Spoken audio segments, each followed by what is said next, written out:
start our study session of Tuesday, March 5th, 2024. For the record, Councilmember Fimbres is attending this meeting electronically, and Councilmember Cunningham will be here in about 15 minutes, going directly into executive session. Items 1 and 3 are, items 1 through 4 are executive sessions. Ms. Clerk?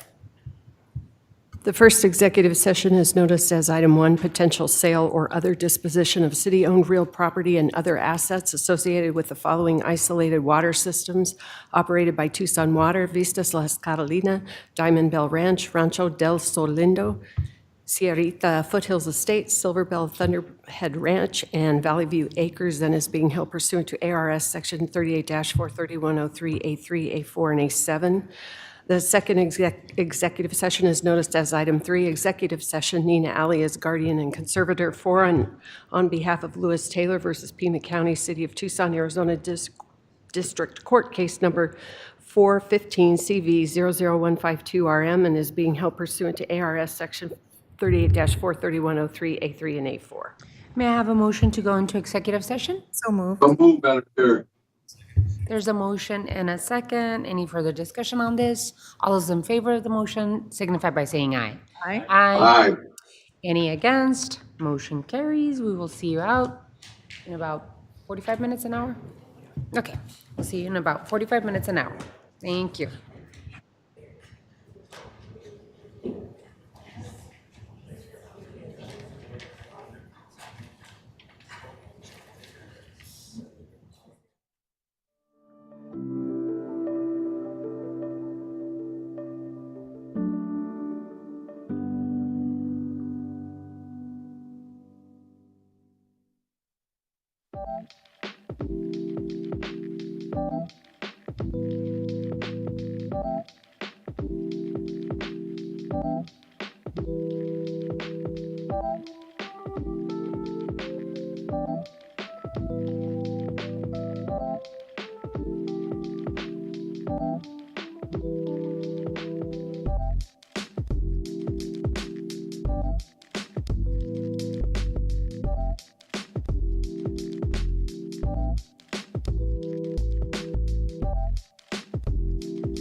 To study session?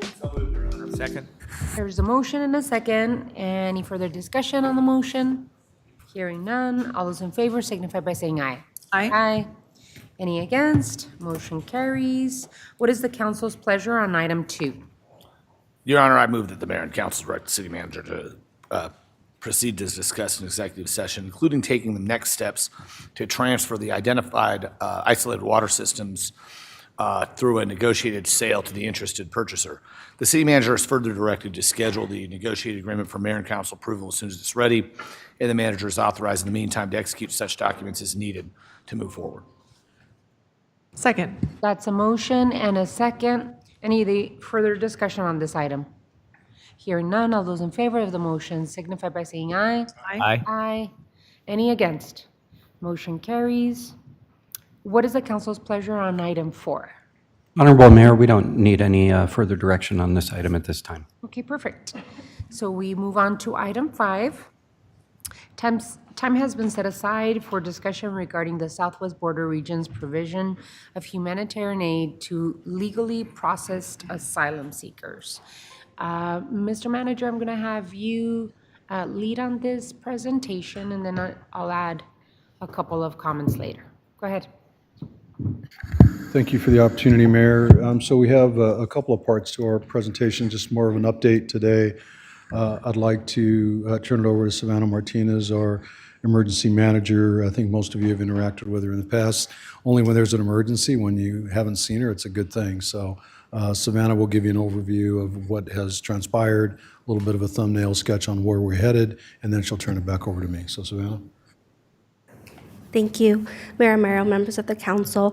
To start with talking about some facts that we know, federal funding is expected to end on March 31st, which means our operation will dwindle down to, will come to an end, basically. So we also know that Border Patrol processes and releases about 1,000 people a day within the Tucson sector. 40 to 60% of that is released from the Tucson location here locally. And within that also, about 30 to 50% of families are being released between that percentage at any given time. Casalitas Welcome Center with Catholic Community Services will continue their mission to provide services to legally processed asylum seekers using their own private funding like they did back in 2014. But it will be significantly reduced. The operation will be significantly reduced, prioritizing family and those with medical needs.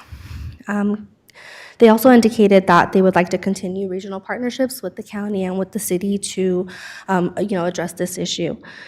So what's happened since the last mayor and council meeting, we continue to pursue a series of plan options to include a range of plans, such as, a bus plan, potentially busing to Phoenix, where there's more resources and transportation options, and also looking at 3 levels of touch.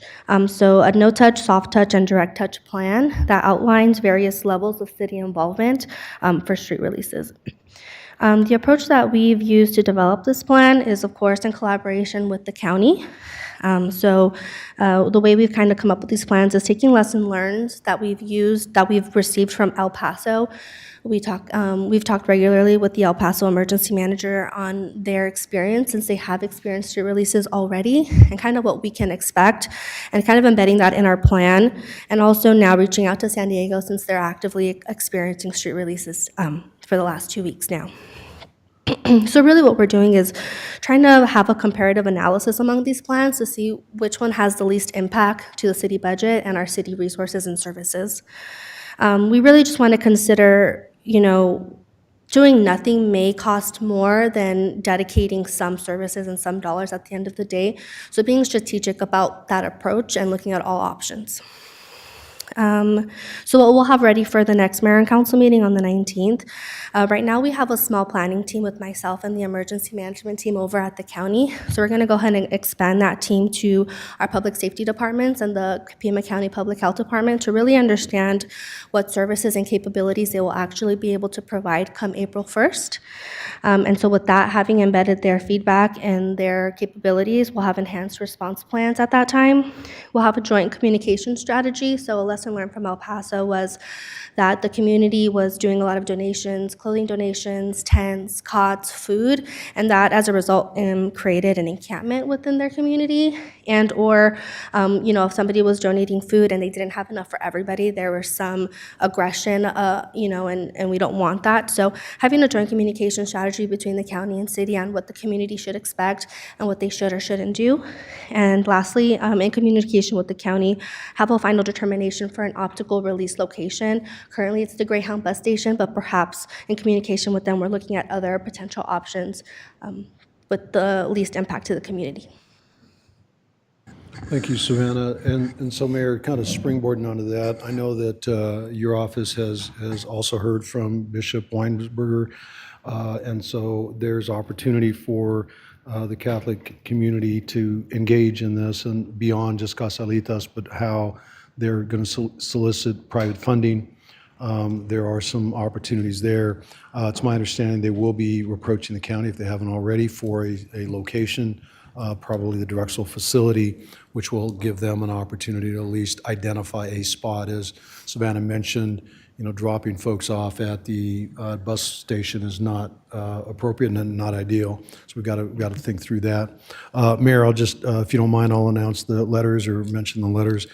So Mayor Romero has been working very closely with her counterpart, Chair Grijalva, to develop some joint letters.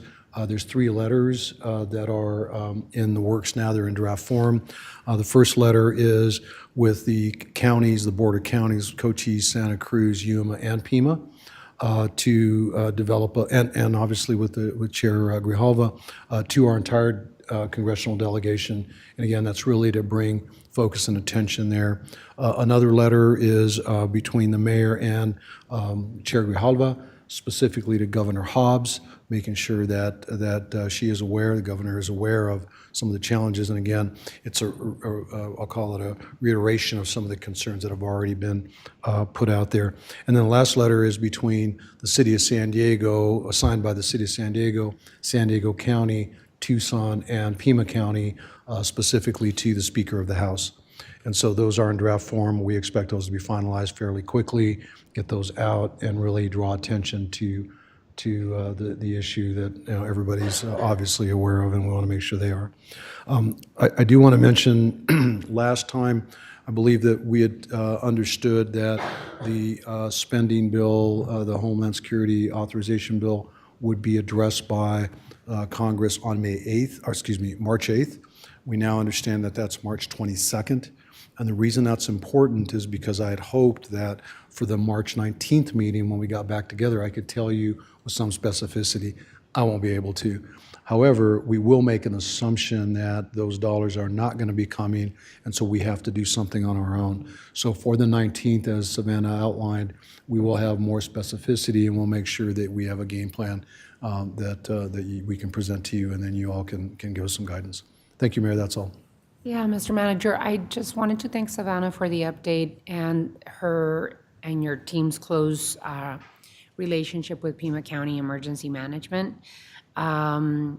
You've done incredible work, and we really appreciate that. I also had a conversation with Bishop Weisenberger. Of course, he is directly in charge of Catholic Community Services and Casalitas. And Casalitas does not want to give up, right? And they are trying to go out and privately fundraise to at least take care of, strip down, taking care of individuals, just giving them water, a place to use the restroom, maybe a granola bar, and then helping them through to wherever their final destination is. And So he is looking around and asking the community to step up in terms of donations. We will continue seeing if there's any appetite at the Senate and House with the budgeting process that's happening now. I had heard that Senators Sinema and Kelly were advocating for additional funds for border communities to be able to continue doing the work that we're doing. So we'll keep you abreast of that as well. Anything else? Councilwoman Lee and then Councilmember Kasaja. I also want to share my gratitude, Savannah, for all your work, and I really appreciate the 3 different touch models that we could consider. I also appreciate you expanding the scope of the team and bringing in public safety. I know there was conversation about potentially working with DHS on drop-off locations and our concern around Greyhound. I would just recommend, as we get closer, and if that hasn't changed, to really think about additional stakeholders, people in the downtown area, businesses, who else can we engage in this process so they can be prepared, they can provide input, maybe they can help out. So just want to encourage us to think about who all is impacted as we get closer and loop those folks in. Councilmember Kasaja. A couple of things. First of all, Savannah, I appreciated your comment that doing nothing is not an option because it is going to impact city revenues and city services. Just having Catholic Community Services will be able to handle about 150 people, just do the math. So that's 800-ish people a day today, and then 800 new ones tomorrow and the next day and the next day, and it's additive. So we can't just let that pile up on the street in terms of numbers of people who don't speak the language and all the stuff that we know. Just as we are doing with PFAS, we're running a tab. I'm sure we're doing that with this as well, because at some point, hopefully, somebody kicks some money loose, and the way the county has been handling this has been on a reimbursable basis. So let's make sure that we're, all the police overtime and whatever wind up doing. And to Nikki's point about reaching out to other potential stakeholders, I'm sure between your offices, you've reached out to FEMA as well, and one of the highest cost items outside of transportation has been food, and there's been discussion about C rations or whatever the MRE, there you are. So that is that's something they might be able to help with. It's in big numbers. And finally, at both Drexel and CC at Casalitas, the U of A College of Public Health has been very helpful in terms of volunteer medical help on site when people are dropped off and doing that initial assessment and triage. So they're another potential stakeholder. Councilmember Fimbres.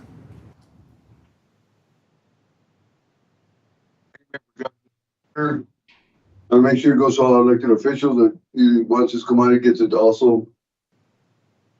I mean, Grijalva, send them to Cal. We need to send them thank you notes for looking at this and ask for additional federal funds. Mayor, Councilmember Fimbres, we will send you all a copy of the letters that are generated so that you know and are kept in real time. As soon as those are available, we'll make sure all of the mayor and council get a copy of those letters. The local, I'll call it our representatives on the congressional side, have been very supportive. As the mayor mentioned, the senators have been very engaged in this, as has Congressman Grijalva and others. So there is a recognition. I think it's really a function of what they can do in that legislation and as a part of that funding. Councilmember Santa Cruz. Savannah also wanted Wait. When will the letters be ready to go so we can start moving on this? March 1st or 31st around the corner. So, Mayor, Councilmember Fimbres, the letters are actually drafted and ready to go. I think the challenge is when you've got so many signatures on there, just coordinating all the signatures. But I do know that the staff is working very closely with all of the offices that, as I mentioned before, the counties, City of San Diego and San Diego County. Thank you, Mike. Alrighty, Councilmember. I also wanted to say, Savannah, thank you for pointing out that not investing something's going to cost us more in the long run, and so I think it's important for us to keep that in perspective. Yeah, Mayor, I want to thank you for working with our county, San Diego County, to coordinate this communication to the Speaker of the House. I think it's important to highlight that it's not just us, but these border cities that are being negatively impacted. And to thank you for continuing to push the state and Phoenix to step up too with transportation needs, because we know that we're limited here in the city of Tucson, and turning a blind eye to what's happening here is not acceptable. And any way that we can strategize around how to support Casalitas, to provide that much needed support in spite of the loss of federal funding. And I don't know if we're considering talking even to the food bank to help, with some of those packaged food goods that can kind of support. Thank you for all of y'all's work. Thank you. Havana. Mayor, members of the council, we are looking at having a community meeting with some of the community organizations to include Community Food Bank, and then Casalitas is working within their faith-based organization networks to see what other groups might be able to support and assist in so at least with the families and some with medical needs. So we are exploring some of the other organizations who might be able to play a part, for example, Red Cross also. So we are actively looking at what organizations may be able to play a role in this as well.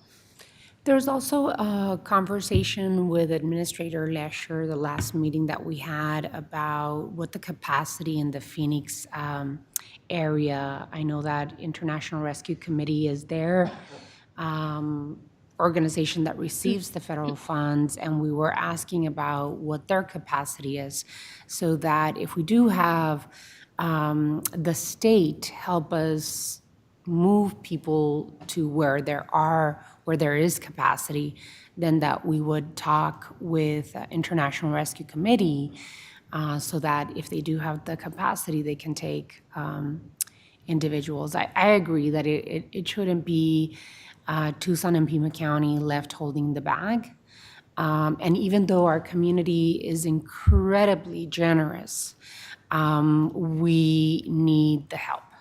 And it should be distributed in a way where the entire state is involved. All righty. Any other questions, comments? All right. Thank you so much, Savannah. Great job. Really appreciate it. Okay, the next item is item 6. Councilwoman Lee requested an update on recent technology advances, including generative artificial intelligence, AI, and the opportunities for city operations and citizens. And I would say that it's more of a report because Chris and to some degree Councilwoman Lee know this like the back of your hand, but for us it's new. So I would love to hear what you're all thinking and really working on. So Councilwoman Lee. Well, Mayor, thank you for allowing us to put some time on the agenda, and I promise there will not be a quiz afterwards, so don't worry about that. This is just really, as the mayor said, an introduction, just to let everybody know what we've been working on in the space of artificial intelligence. This is a conversation that I started with the city manager last year, just knowing that there's so many people talking about AI with the onset of ChatGPT and generative AI, and we really wanted to talk a little bit about the fact that at the City of Tucson and many other government organizations have been using different AI capabilities for many years. So while a lot of this stuff is new and in the headlines right now, this is an area where we have been already implementing some things, but we wanted to take some time to intentionally put in some policies, some good governance practices around AI as we continue to prepare ourselves to responsibly lean into more AI adoption in the future. And Chris is going to get into a lot of the technical details, but from my standpoint, in my role on the council and the team, it was really important that we approach this from a people-centered area. I've talked a lot about how these technologies are going to be in support of our employees and not in place of our employees. We really need to focus on privacy and security and how we use these systems, how we protect the systems, and then we protect the data generated from these systems. And all of this needs to be centered around transparency, and we need to be very open with the community on how we're using these different technologies, how we're securing these technologies, because at the end of the day, this should benefit the public. These technologies should benefit the public and serve the public as well as our employees. So with that, I do have a few remarks at the closing of this, Mayor, but I want to turn it over to, I don't know, Mr. Manager, if you want to say anything, or throw it over to Chris, and take it away, Chris. Thank you very much, Councilmember Lee, and Honorable Mayor, members of the council. Appreciate the opportunity to share a little bit. I promise I won't get too much into the technical side of AI, but the point brought up really is the key message here. This is yet another technology. It's another opportunity and requires us to make sure we're very intentional about where we put those funds and resources for the benefit of our city operations and ultimately for our citizens. Before I get into the slides, I just want to first clarify, there generally is a lot of information, but also a lot of misinformation and confusion about what AI means.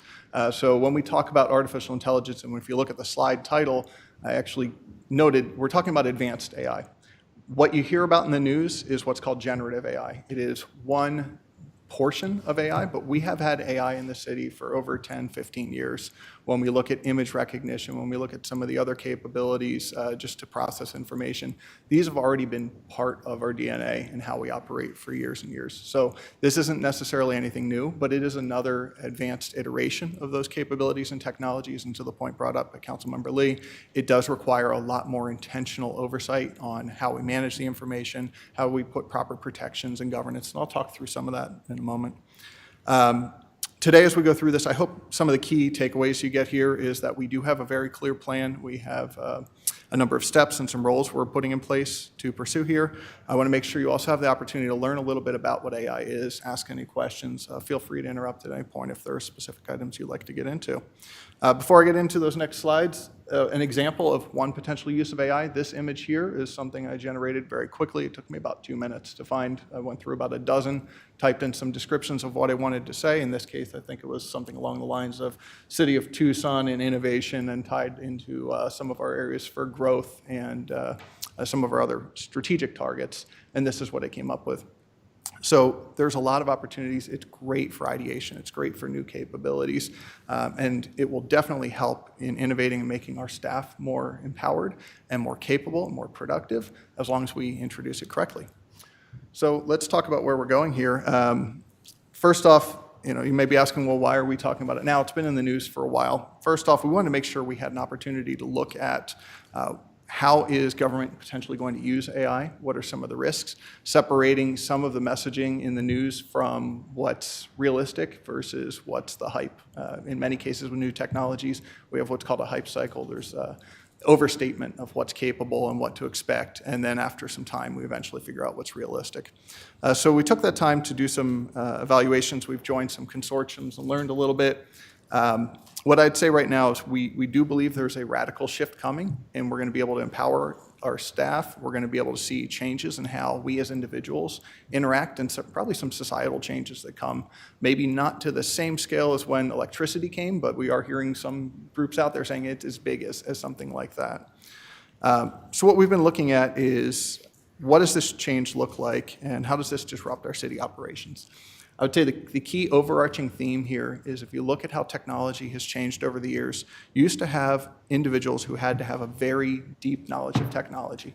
If you wanted to store information, you wanted to retrieve information, you would have people just that did that full time. We're seeing a shift, and this was going to empower that shift, where individuals have the capability and the ability to do radical innovations, get new insights, design new solutions, but it also introduces risk, because now instead of a few dozen people that are trained on technology, you've now got a few thousand people trained on technology, and how they choose to use it, how they implement it into the processes can be extremely powerful, but can also introduce some opportunities for misuse or risk. So our focus right now is shifting from IT as the sole source of new technologies to shifting to a mindset of how do we educate, how do we inform, how do we govern and manage these processes so all of our staff can understand how to use AI and use these new technologies. So it's the introduction of governance, it's the less sexy stuff, it's making sure the data is accurate, making sure we teach people about bias and that the information going in doesn't inadvertently change the direction of where the tools and guidance go, and putting checks and balances in place, because as mentioned earlier by Councilmember Lee, transparency is going to be key here in how we use it, what you should expect as a citizen. You need to know that, hey, I'm operating and talking with AI as opposed to I'm talking to a human being, and what those risks or benefits may look like. So when we look at some of those opportunities, we've got the opportunity for more individuals to be empowered. We're going to work on training programs. We're going to focus on behind-the-scenes work first, the areas where it's less risk.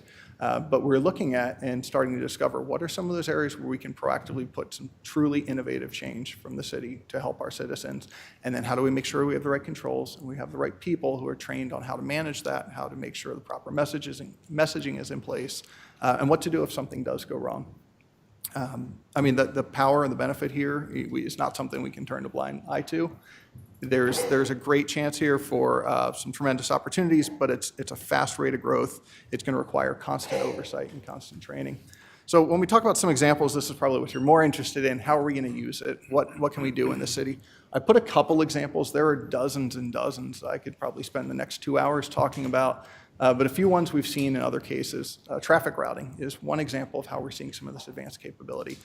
Whether that's something from city services, where we're looking at insights on our traffic cameras and traffic sensors, some of the other material that we already capture, but you can then use AI to figure out relationships across those systems, and it can provide us guidance to say, okay, you have too much traffic on Grant, let's make some adjustments and move people onto Speedway, and actually inform and potentially either have an individual make a change and reroute some traffic, or to have it as part of a more autonomous system where the lights can make manipulations and adjustments as needed due to different traffic patterns. The upside there, as opposed to a human doing it, is let's say we had a major event that we hadn't planned for, or there's some disruption. It is much more capable to be able to react on the fly than any one person could do, and it allows us to kind of expand those capabilities.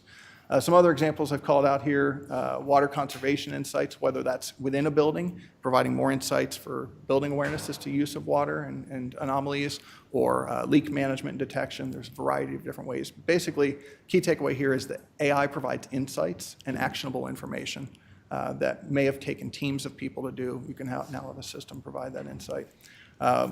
California's got a great fire detection program. They've actually got something set up for wildfires right now. And they found that the discovery system they've created with an AI tool to identify smoke, call into an issue essentially to 911 is faster than waiting for someone to call. So they're already seeing some benefits there. Other areas for community engagement, there's opportunities to, I know Councilmember Cunningham last year asked me about opportunities for engagement with citizens and how do we improve that relationship. AI can help us with those types of aspects and making sure that things are more customized to those individuals. Insights on office productivity, I mean, this is going to be the most immediate place, and you're going to see this in your own workplaces. Even our Microsoft tools, for example, we're now seeing Copilot, which is an AI tool which helps you get insights. There are tools out there to track transcriptions of meetings and tell you who was talking, what the action items are. Some of those more routine items are ones we're already evaluating and pursuing. Of course, with every upside, there's some threats, there are some risks, there are some concerns we need to manage. As I mentioned before, what this allows us to do is empower our staff to do more, but it also requires you to operate differently. It's not usually a take your current process and throw AI on top of it. This is take a look at your process, find an entirely new way to work and operate leveraging information. So there is an area here where we're going to need to do some training. We need to explain outreach of what that looks like and how do we make sure we put the right governance and controls as we start to experiment, learn, and improve on our processes. With the larger scale projects or anything that is externally facing, it's going to require a much higher level of scrutiny. We're looking at legal reviews, ethical reviews, and proper use, making sure that is clearly captured, transparent to the public on any time we do pursue an advanced technology like this type of generative AI. The data was briefly mentioned at the beginning, but with all of our systems, if the information's wrong, it's going to provide you bad results or bad insights. So there's a lot of work that we're doing and have been doing for the past few years on cleaning up our data. This is going to be an ongoing activity. But when you look at the budget, you may see things about our work on information controls and governance that is in support of these types of efforts. Misuse and compromise, I mean, if anything is potentially misused, obviously that's a risk. And it's both an internal risk and an external risk. Happy to have a completely separate session on external risks and the things that keep me up at night. But we already see examples of that. And we've seen a number of instances where people are creating deep fakes. I know for those of you that were watching the news, I think it was a week or two ago, there were robocalls sent out in New Hampshire claiming to be from President Biden, telling people not to go out and vote. Obviously, the corollary here is that's something outside of the city operations, but it is something through education campaigns and outreach we need to be aware of and we need to work with on how we set our processes to respond to these types of changes.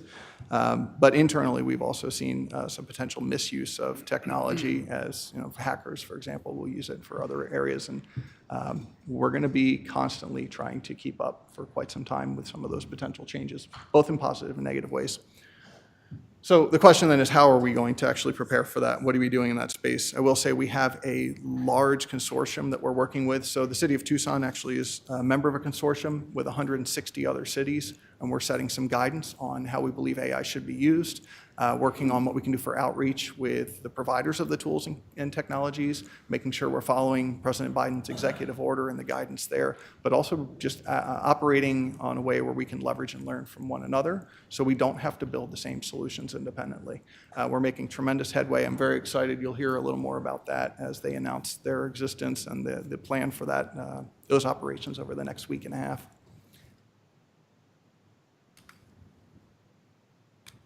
There we go. I think it got cut off a little bit up here, but our focus right now is how are we responsible and what's going to be guiding us as far as how we explore the use of AI. And these are the principles that we've come up with. There may be some modifications over time, but just to give you an idea as to what are those ground rules or the guiding principles that we're following. First off, we are actively exploring AI. We're looking at ways we can leverage those technologies. We're looking at, again, behind the scenes work first, some really innovative ways that we can try new ways of working or get new insights. Once we're confident, we build the skill set and the knowledge and we understand what we need to put boundaries around, we'll be well prepared for the time if and when someone says, hey, that's great, what can we do directly for our citizens? So we're building that knowledge when we're doing those explorations. We're really focusing on controlled environments, especially for large-scale experimentation. I'd make no mistake, I use the word experimentation for a reason. A lot of people are still learning how AI is used, understanding what we can do, what those capabilities are. But any large-scale area when we're looking at a new solution, we'll make sure is well controlled, well managed, and we have some rules of operation. The security of our citizens, whether it's their physical safety, the safety and ability of the services that our solutions tie to, or just the safety of their information are all paramount to us. So we're working on information controls, making sure that we have clear processes to ensure that nothing's misused, that we don't provide any inadvertent powers to any individuals or groups that don't have oversight or governance internally. This ties in with our data security and data privacy piece as well. How do we make sure there's really robust processes in place to make sure that you can be confident at night that we're using the information we do have in a way that benefits the groups that we support, our citizens, our constituents, and not misusing the information, and that we have independent audits or whatever controls are needed in place. And then finally, the integrity and trust. I truly believe that the only way we're going to maintain support from this group as well as our citizens is if we are very upfront and straightforward about any new innovations, new technologies, inclusive of generative AI, but other similar technologies. So we're working on repeatable processes and transparency there on how that's going to operate. So specifically, these are the items that we have done so far as we start to evaluate it. I'd say one major area we've been focusing on is on our education and outreach. We've set administrative directives for our data, which are in final review right now. We have a draft AI policy and AD that will be released shortly. We've created an internal site that all of the staff can access. An email just went out yesterday morning to all of the city staff explaining how to use these tools and provide some guidance and governance, and they have a community of practice to learn how to use the tools. And for those that are more hands-on, we're starting to work with them on training and more specific guidance so they can not only talk about the benefits and share what they've learned so we can get other economies of scale, but to ensure that it's not being misused or misrepresented. Our ethics and oversight, as I mentioned, this is going to be critical. So when we do any large-scale changes, we're going to be establishing a group that looks at legal reviews, the risk, the financial risk, the risk to our citizens, political impacts, anything related to potential disruptions that may come out of using the tools to make sure we've thought through those items, that that's properly brought to the attention of the city manager's office, to yourselves, depending upon the scale and severity of what we're looking at. And to make sure that it's within our risk tolerance. You know, there's a lot of opportunity, but we want to make sure we don't overstep, and we absolutely want to make sure that we have very firm processes in place to review these capabilities. That ties in with our process work for review, our AI proposals, making sure we're very clear on what's being experimented, what are we evaluating, and then where are we actually looking at full launch. Making sure we start looking at audits, especially for anything that may be sensitive or potentially misused. There may be cases where we say, hey, we need an independent audit here from a third party to ensure that we are doing exactly what we say we're doing and to continue with that trust. And as mentioned before, our focus on data governance. Finally, I promise I'm almost done. New solutions design. This is the exciting part. So we are starting to look at what are some of those capabilities, the ones I alluded to earlier, what makes sense for us to pursue. I know a lot of my peers in the other departments are already meeting with their partners throughout the US and actually across the world and looking at some of those use cases and evaluating that and understanding it. So we know there's going to be a significant surge in the near future to start evaluating and trying these. What we're going to be focusing on is putting a practice in place to ensure that we've got all the governance, but we also have done some of that initial discovery and learning, that we've put the controls in place, and we look at evaluating the resources, because each of these is a significant investment, making sure we've got a model to determine, is this the right investment? Is this the best investment with our limited funds? And then obviously there's going to be some training for staff and roles and things around that line.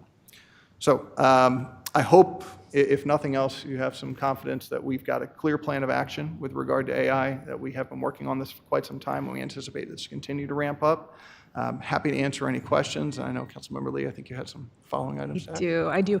Thank you. Thank you, Chris, and thank you to the team for all of this work to get us to this point. Again, I think for me, the message is what Chris said. We've been working on this. We're not sitting idly by the side while technology is advancing, but we're taking a very slow, intentional approach to how we do this. And just for everyone's assurance, I think compared to the other cities out there, we're on track. We're at the right pace with everyone else as we're exploring these new technologies and how to responsibly integrate it into our operations.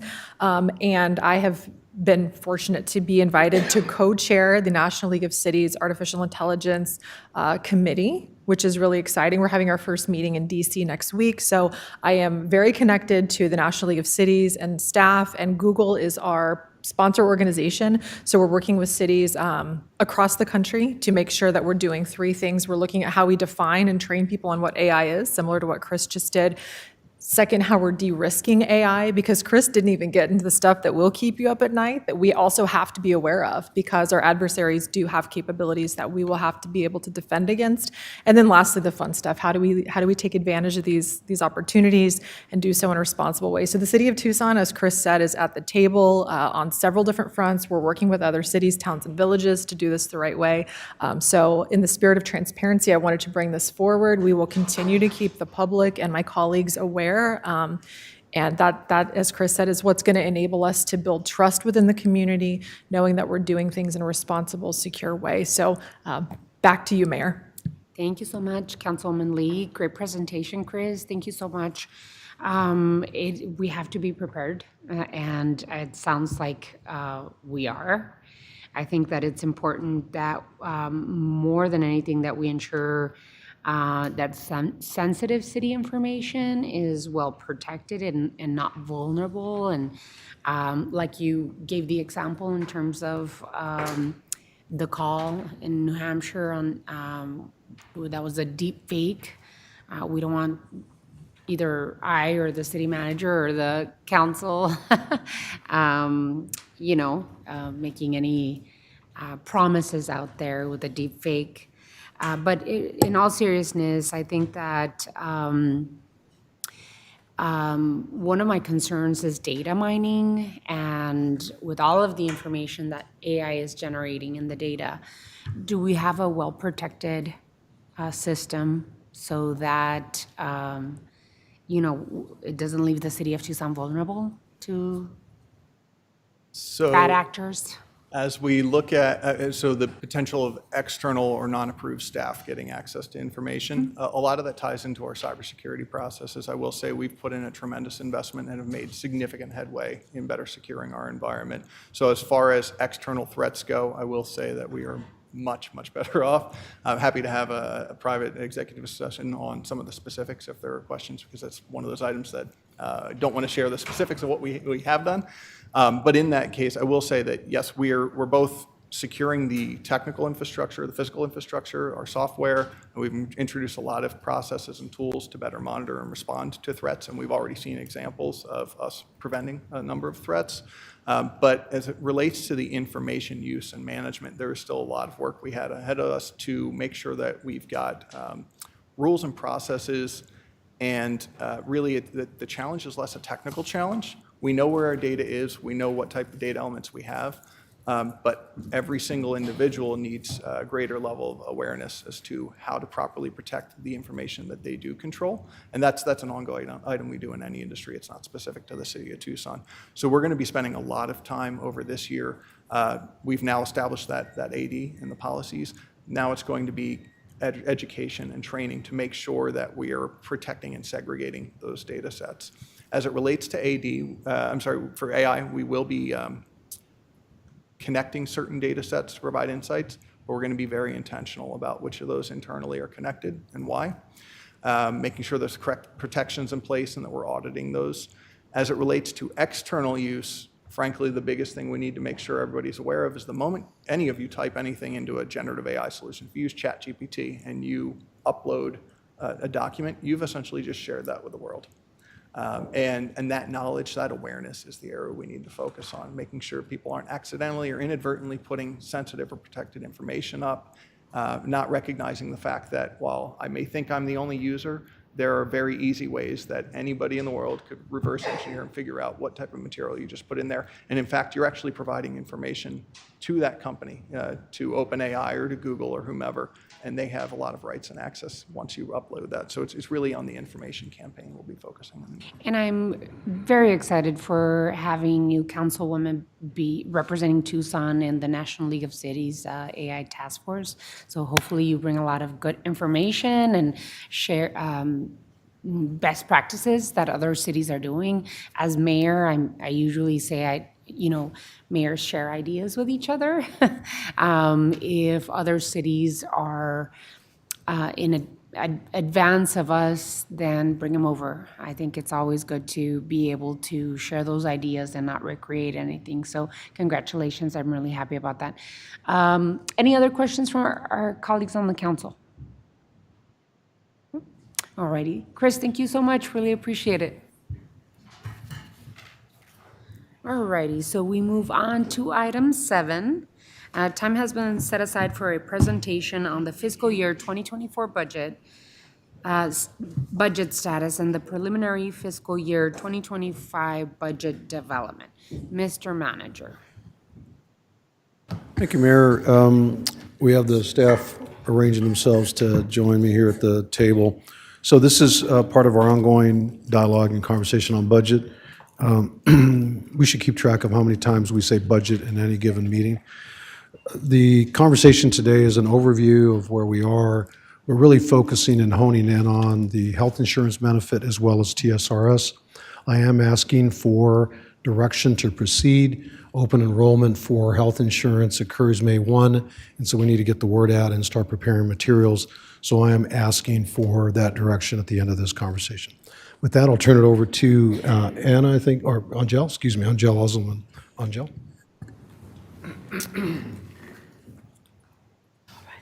Good afternoon, Mayor and Council. This afternoon, we will be presenting to you under the topics Park Tucson, Tucson Convention Center, Tucson Golf. We will be updating you on the state urban revenue share, and we will be seeking direction to proceed on TSRS contribution rates, and the employee and retiree health insurance benefits. Okay, perfect. And in the interest of time, we will speak briefly on the first few topics to provide sufficient time for the city and for the mayor and council to consider the TSRS and the employee health benefits topics. For the Park Tucson, revenues were impacted due to the pandemic for over the last 2 fiscal years. However, in fiscal year 24, we saw a turnaround, and we anticipate revenues to match expenditures, and these expenditures include service payments, debt service payments of $721,000 for final debt service payment on the Pennington Garage bonds. Park Tucson, also in fiscal 25, we're proposing an increase in rates and fees, and we're projecting revenues of about $129,000 in fiscal 25. But for fiscal 25 budget, we're estimating revenues at $5.6 million for a surplus of $1.1 million. And the surplus funds will be used for needed garage and lot maintenance. Wait a minute. There we go. Under the Tucson Convention Center, what we see on the screen are transfers from the projected transfers from the general fund. We had operating transfers of $4.1 million budgeted in fiscal 24. However, our projections to date, based on activities within that fund, we're projecting $3.8 million in fiscal 24 for transfer. In fiscal 25, we're projecting transfers of $4.1 million. We also anticipate increase in expenditures, and that is due to the increase in utilities and the living wage impact. So we are projecting a slight increase in general fund transfers to the TCC in FY25 to accommodate the projected increases. TCC's sales team is working on bringing more events to the venue, which over time we anticipate would help increase in revenues. Under the Tucson Golf Fund, the FY24 budget was at $10.7 million. We're projecting revenues at $12.6 million, operating expenses at $11.8 million for a surplus of $800,000. The major revenue collection in golf comes from the Randolph Golf Complex.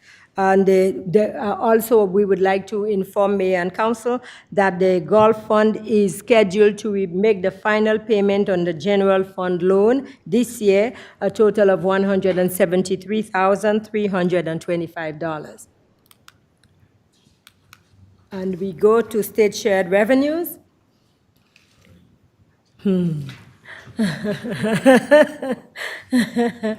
Information received from AZ League indicates that we should anticipate receiving $144.8 million in state shared income tax revenues.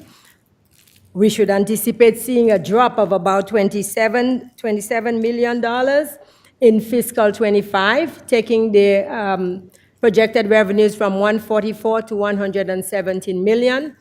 And the further drop in fiscal 26 down to $105.7 million. We anticipate a slight increase back up in 2027, and we expect the increases to level off. We noted from the JLBC last information or update on the state income tax that they expect individual income tax to drop by 27.7% compared to last year, and that would be about $481 million less than anticipated.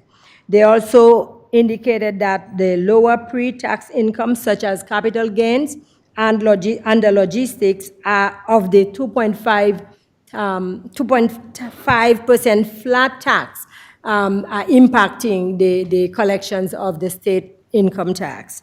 Corporate income tax growth started strong, but is now at a negative $8.1 million, less than what was anticipated in the prior year. JLBC is also continuing to monitor the revenue collections. As we get further updates, we will be updating Mayor and Council. And that, yes, sir.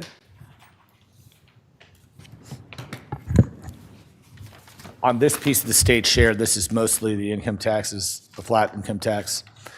And I'm just trying to figure out, did they adjust for wage inflation when they did that, or did they come off the previous year? I'm just trying to figure out why that delta's, I thought that delta would be a little tighter. So I'm just trying to figure out if they aren't, like, some of the projectors out there were a little bit over pessimistic, and they were convinced the economy was going to come to a halt. So I'm just trying to figure out if that, or if we have any indicators that we're coming in a little bit above that estimate. Because, like, while I have all respect to JLBC, I just want to figure out if, I know right now that the wage growth in Pima County in our CDP has met or exceeded expectations from a year ago. So I'm just trying to figure out if that's the case statewide, and why it's affecting us with the full 27 million. Mayor, Councilmember Cunningham, when we received the latest information, these numbers came to us third week of February, I think. So not too far before we were prepping these packet materials. It included both their dollar estimates for us as a city for all of these years. These are their estimates. And they included quite a bit of information about not just their estimate, but I think 3 other groups that were doing similar estimates related to state shared revenues. And so there's a lot of detail about how, one group's estimate is high in this area and low in another area. So there's a fair amount of detail there that we can pass along to you. Off the top of my head, I'm not recalling specifics about wage escalation estimates there, but we can get you that information that came with this. Look, I'm not saying that I don't even think they're actually doing anything on purpose. What I'm saying is that I'd really like to talk to some other cities and see if we've got a quote-unquote second opinion, and see if there's any possibility for variance there. That's all. I'm not saying that. I guarantee you that they're using their proper algorithms that they use, and I have no doubt about that. But I just know that our employment numbers came in a little higher than we thought. Our estimated wage for last year came in a little higher than we thought. And so I think there may be an opportunity there to shave. I don't think it'll be something substantial, but look, every $5 or $6 million counts, and there may be a little nick there that we can get that can give us some cushion. So that's all I'm going with. Councilmember, I think. Mayor, maybe I can help for a little bit. In addition to everything that Anna just outlined, there's 2 things to think about. One is the dollars when it comes to urban revenue sharing are 2 years. So these numbers are actually already in the coffers or close to the coffers of the state. And so when they give us these numbers, they're almost exact. Okay, so when they projected originally, if you remember, they had assumed that the 5% flat tax would be over 2 years. This shows them in 1 year. And they did that on their own. So that's the big change. They had originally told us that it would be over a 2-year period. So we were anticipating a drop in 25 and 26. What happened was all of the drop happened in 25. The further drop in 26 is a function of what they're seeing in corporate income tax. As I mentioned last time, what we're unclear on is why there's a drop when the economy remains strong. So to your point, the wages are strong, but for some reason, the corporate income tax, as Angel mentioned in her presentation, is down. And that's a little bit of a challenge in terms of understanding the economy is strong, why are those dollars out? But as far as their projections, they're pretty close usually because they know what's coming in and they can tell us at least a year and a half in advance what we're going to get. I just remember we had a couple of years there where we had sales tax projections that came in a lot higher, or in one case came in a lot lower. But the bottom line is that I know that all this stuff is I understand that they usually come in pretty spot on, but just in this case, because there's a major change in policy this year, there's a huge shift in their formula. So it's hard to predict that. I mean, I get it. They've got some of the dollars that are already there, but if they collected them previously, it shouldn't have been affected as much. So let's just see what happens. And then just to drill down a little bit more on this particular piece, the individual income tax collections have dropped 27.7%. This is because of the flat tax, correct? The information that came with this from the JLBC said it was attributed to both the lower pre-tax income, so less capital gains, less income tax coming via taxation of capital gains, and the implementation of the flat tax. So it was two things. Both. And so the $481 million less is statewide. Correct. Okay, thank you. Alrighty. Go ahead, Anjal. We're gonna move from the state urban share conversation into the TSRS employee contributions. As you recall, during our January and February study sessions, we brought this issue and this recommendation to you about the need to increase employee contributions in two of the three tiers within our Tucson supplemental retirement system.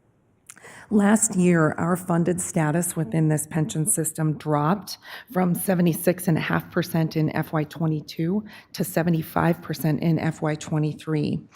And we've been working towards the goal of being fully funded, nearly 100% funded by fiscal year 2034. These increases that we're recommending are necessary to keep us on track to becoming fully funded. We are recommending these changes and are asking for your direction on this item tonight. We would be bringing back any necessary resolutions or plan document changes to you for approval to enact these changes. So the recommendation is for employee contributions for employees hired after July 1st, 2006, up until June 30th, 2011, the Tier 1 benefit plan to increase from 6.75% right now to a rate of 7.25%. For employees hired on or after July 1st of 2011, the Tier 2 benefit plan, that employee contribution would increase from its current rate of 5.25% to a new rate of 5.75%. There would be no changes to the employee contributions for employees that were hired prior to July 1st of 2006.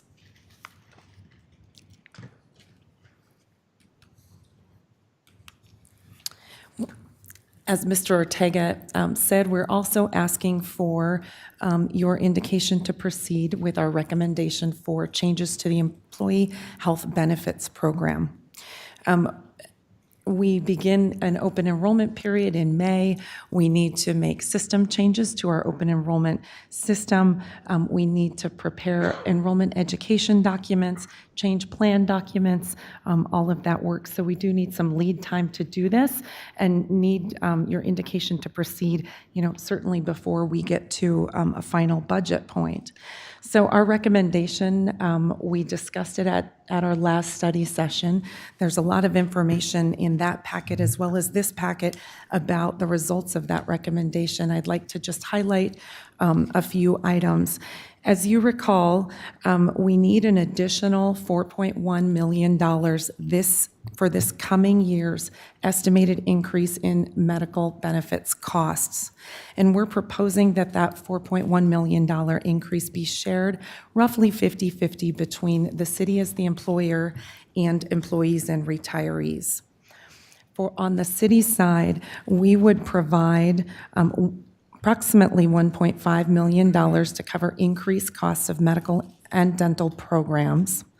And the city would also use approximately $650,000 of fund balance Related to our, one of the plans, our HRA plan, we think that that use of fund balance is prudent in this case because we have some one-time costs in that plan that are related to our enhanced contributions for retirement reimbursement accounts within that plan. And we're not projecting to offer those enhancements next year. So a use of fund balance one time makes sense. On the employee side, employees would see premium increases of up $1.2 million, and then there would be a funding of increased costs through copay changes that amounts to $740,000. Of the city's increased costs in total on the city side, about $1.1 million would come from the general fund. About $350,000 would be charged to other funds, and again, that $650,000 would come from the self-insurance fund's fund balance. I got a little grief for putting this table on a slide. It's mostly a reminder to refer to the materials. We've got a lot of elements within the plan that would be changing this year. I'll walk through a mention of them. First of all, we're again recommending changes in copays. These are modest increases to the amounts that participants in the network plan or the HRA plan would pay for physician visits, urgent care visits, emergency room visits, and prescription drugs. We are recommending that there be no change, no increase to the generic drug copay in either of these plans. A portion of this is related to premiums and employee shares of those premiums. And there's different amounts depending on which plan you enroll in. There's increases in premiums and employee shares for the network plan, the HRA plan, but there's no increase or no change to premium contributions for the health savings account plan. That plan is our lowest cost plan, and we don't need additional cost recovery in that plan this year. We're also recommending for retiree options that we allow retirees to enroll in our health savings account plan. Again, this is our lowest cost plan. They haven't been able to enroll in it in the past. We're recommending opening it to retirees for enrollment, but they would need to fund their own health savings account. So they'll be able to take advantage of the lower premium costs. They'll be able to open a health savings account, but there wouldn't be an employer contribution to it. They could provide any contributions to it on their own. We are recommending that the employer health reimbursement account and health savings account contributions stay at their enhanced amounts. This is year 2 of a 2-year promise to increase those contributions. We are recommending that we continue the practice that we started last year of providing employer health savings account contributions in full 100% at the beginning of the plan year. That helps our HSA participants with cash flow. Regarding dental coverage, we are recommending that the employer cover all of the dental increase. It was a 4% rate increase this year. That's a cost of $160,000. That's included in the city costs of our recommendations, so employee premiums for dental coverage would not increase. And again, we are planning a 30-day enrollment period, May 1st through May 31st, with continued expanded education opportunities and enrollment information, enrollment assistance for employees and retirees. I've also got all of the impact tables on the slides. You see those in your memorandum as well, describing the per paycheck impact for employees if they enroll in the same plan they're in this year, or if they choose to switch from the network plan to the HRA or the HSA plan, as well as impact tables for retirees. Retirees pay on a monthly basis. We've got those in the memorandum as well. I've got them on the slides. And that completes our presentations. As you're well aware, next steps on the budget include the city manager's recommended budget being presented April 9th and final adoption June 4th.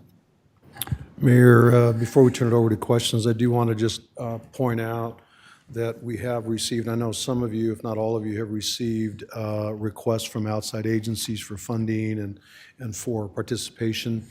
We will bring those to you for discussion on March 19th to really start to see what the budget looks like on a macro scale. I don't think you'll have to make a decision right that minute, but I do think it's going to be important for you to see the overall budget. We've presented it to you a couple of meetings ago, and we've been giving you some piecemeal information that's important, but now it's time to really look at the overall and macro level of the budget and some of the issues that are going on there, which then gives you an opportunity to give us some guidance on some of those requests. Now, as Anna mentioned, the recommended budget will be presented to you. I believe it's the first meeting in April, but that is, again, the recommendation with then opportunities for tweaking after that time. Mayor, team and I are happy to answer any questions. Mr. Manager, what type of direction do you need from this Mayor, item? two things. One is I would like direction to proceed with the TSRS funding amount, which is a 0.5% increase, as well as the recommendations for the health insurance benefit as I've outlined. Those are the two things I would really appreciate getting today so we can start the process of informing and getting the open enrollment going. Thank you, Mayor. And the health benefits was a long-term conversation between administration and labor groups, correct? Correct, Mayor, it was. We've continued to work with the Employee Benefits Committee, and we've actually been continuing those conversations. We had one earlier this week, reminding them that we're here this afternoon asking for a recommendation to proceed from you all and talking about future issues for benefits conversations with that entire group. So we'll be keeping that going forward. I think it was very helpful to have them to explore ideas and options that helped us form this recommendation this year. Yeah. Can any one of my colleagues consider a motion? Councilmember Kozaczek? Yeah, I will in a second. I've got a question about the convention center. If I'm reading your table right, you're saying that we're transferring $4.1 million from the general fund to the TCC fund. Is that, am I reading it right? What? Transferring 4.1. Yeah. Yeah. Right. So I know that we're a leasee. We're leasing the building from Rio. Can Rio Nuevo help with any of those? I know have we reached out to them? It's both operations and capital. And I don't remember the exact terms of our lease arrangement, but I know that we're generally on the hook for operations, but some of the capital they could perhaps help with. Mayor, Councilmember Kozaczek, we can certainly have that conversation. Just as a reminder on that lease, we are the operators, if you will, even though we have a subcontract with our contractor, and all operational costs are our responsibility. And keeping in mind that they have invested tens of millions of dollars recently into the capital and the upgrades. That's why I am A-okay with trying to find $26,000 for this. But we can certainly have a conversation. I will tell you that just recently we have reinvested into the technology. I've taken fees that would have otherwise gone to for building permits and invested it directly into the technology, particularly the IT enhancement. And so I think it really is a strong partnership, but I'm happy to have that conversation if you all would like me to. Well, I agree. It is a strong partnership and totally appreciate the investment they've made in the facility. It was, like you say, it was tens of millions. And so, that appreciate that. Secondly, with respect to TSRS, what has been the TSRS board recommendations for the last couple of years? What have been? Councilmember Kozaczek, the TSRS board has actually recommended making this change. I believe this was their third year to recommend it, and yes. So we've been kind of holding off, and On the health plan, maybe Mr. Ortega, you can answer this, because I asked a question about just elimination of the network plan last time. Is that your goal, or what really is your strategy going forward with respect to the network plan? Thank you, Mayor, Councilmember Kozaczek. So I have heard that statement made that I would like to see the network plan go away. That's not true necessarily. What I would like to see is that the network plan participants pay the commensurate cost. And so it is a very rich plan to be on the network, which is fine, and a good opportunity to offer that. But there is an increased cost to that level of service. And so that's one of the reasons why when Anna went through the spreadsheet, you can see that the increases in cost to those plans, to the network plan and HRA plan, are on the table, and the HSA is not, because in essence, the HSA participants are paying more and subsidizing the network plan. So ultimately, I would like to see a more balanced, if you will, investment from the network plan participants than current subsidies coming from the HSA. Okay, thanks. So with that, I would like to offer a motion that we motion to proceed with the city manager's recommendation with both the health insurance plan and the There's a motion. contribution, right? There's a motion. TSRS. Do you hear a second? Second. There's a motion and a second. Any further discussion? Councilmember Cunningham? I'm just curious about the Tier 3 TSRS plan. So I'm on the TSRS plan, Tier 3, and it's one of the most as a teacher, it's one of the most foolproof ones. And the fact that we've got to pay 7.25 when even if you get to 85 points, you still can pay penalties if you're not at least a certain amount of age. I mean, they made it kind of actuarial proof. Also, the Fed has increased interest rates for the past 5 years, and the stock market hit a record last week. I find it hard to believe that our fund manager lost money that we have to increase our employer contribution. I just don't buy it, man. Who's auditing, and what's the checks and balances for that piece? I know that I've been hard on the fund managers before, but they have a fiduciary responsibility to the taxpayers and the public servants who are in these pension systems. And I want to know kind of how much money did they make? Because the fee schedule for them, here's what I don't get. We've got somebody managing a TRS fund that's going to report, we have a company that's going to report like $47 million in profit this year, and then they want all of our employees to pay an extra 0.5%. And so I want to call them out a little bit. We've got to be able to have some checks and balance with the fund manager and the TSRS board, and let them know that we're not cool with this. I mean, I understand we want to keep our system solvent and become 100% funded, but they're the ones dictating to us whether or not we're 50% funded. In fact, we had to set up our own trust because we didn't trust another fund manager in another pension system.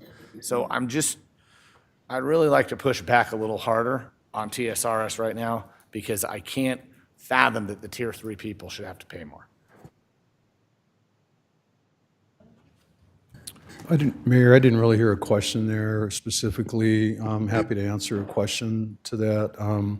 I don't disagree that no one wants to pay more. We don't want to have to charge more. I think the numbers from a return standpoint and the funding status really speak for themselves. Thank you, Mayor. Thank you. Any other questions? Councilman Lee? Just briefly, great work on this. I really appreciate your relationship that you all have built with labor to have a smooth process, something that everybody feels comfortable getting behind. And I know I mentioned it in the last meeting, but I would love, as we launch the May 1st open enrollment, to have some sort of a goal for how many folks we want to get over to the HSA. And feel free to use Councilmember Cunningham or myself or Councilmember Santa Cruz as, any success stories with the HSA plan that we can help share in our lives. I didn't mean to volunteer y'all, but I know we've had positive experiences, and I know I'm happy to share my story, so good work. Thank you. Councilmember Santa Cruz. I think that part of my story this year, and I've talked to the city manager about it, is navigating after I got hit by a car, just how to navigate the system, I think would be helpful as we're trying to encourage people to move into an HSA, some kind of helpline that recommends how to avoid high out-of-pocket costs. That would be helpful to know, like, when should you go to emergency room, or when can you just go to urgent care? When do you go to your primary care physician? Especially in, something unexpected happening, I think would be helpful. I know that we've also heard from some of our labor unions wanting more support and being walked through the benefits and how do they apply to different situations. So I think the more support we can give our employees on how to navigate unpredictable scenarios, as well as predictable ones like pregnancy or out-of-pocket costs, and how they compare throughout the different plans is going to be helpful education. I think like continuous education on how to use your HSA plan is only going to benefit the experience of individuals and employees in the city. So the more education, the more they feel comfortable with the system, the more they'll encourage others to use it, I think. I am feeling pressure from Cunningham. Like, if I can just add, part of the reasons why I've always had an HSA is because I like to go to the chiropractor. I like to have my naturopath doctor. There are things that a regular HMO will not cover that I have a lot more flexibility with my HSA. Yeah, and I am really looking at the experiences of Councilman Lee, Councilmember Cunningham, and Councilmember Santa Cruz, and really kind of, okay, they've had a good experience, so maybe there's a lot of fear of change, and many of us have carried HMOs, city employees for, it's been 16 years for me, so being able to get the education to eliminate the fear would be really good. Any others? Alrighty. So we do have a motion on the floor in a second.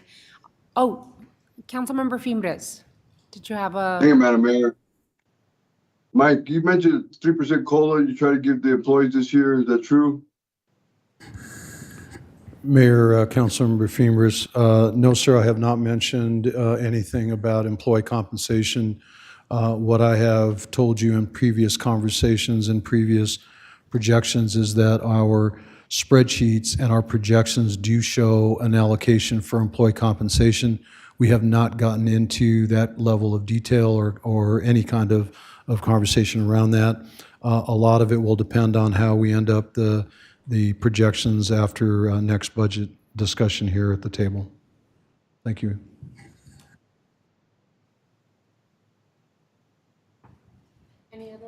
Any other questions, Councilmember Fimbres? On the floor, Madam Mayor.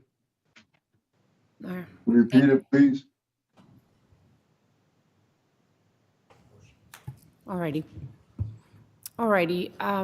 I do know that you're all planning budget town halls throughout the city of Tucson, so I'm looking forward to hearing and possibly even attending one with you all. Please keep the council colleagues informed on the dates, and so that they can invite community and neighborhoods and others to participate in our budget discussions in the form of town hall. So thank you. All those in favor of the motion signify by saying aye. Aye. Any against? Motion carries. Thank you so much. Really appreciate it. Alrighty, we move on to item 8. Make sure I move these things.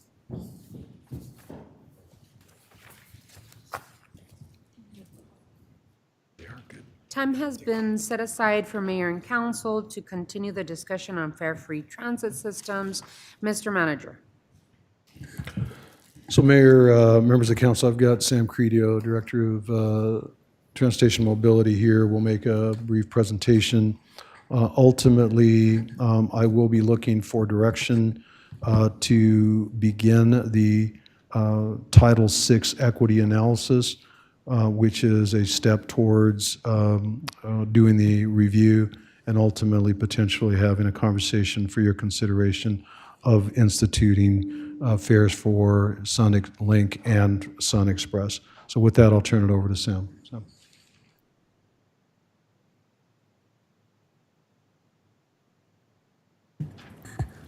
Thank you, Mr. Manager, and good afternoon, Mayor and members of the council. While I'm getting started here, there is a PowerPoint presentation I just passed out to follow along as I go through this rather quickly.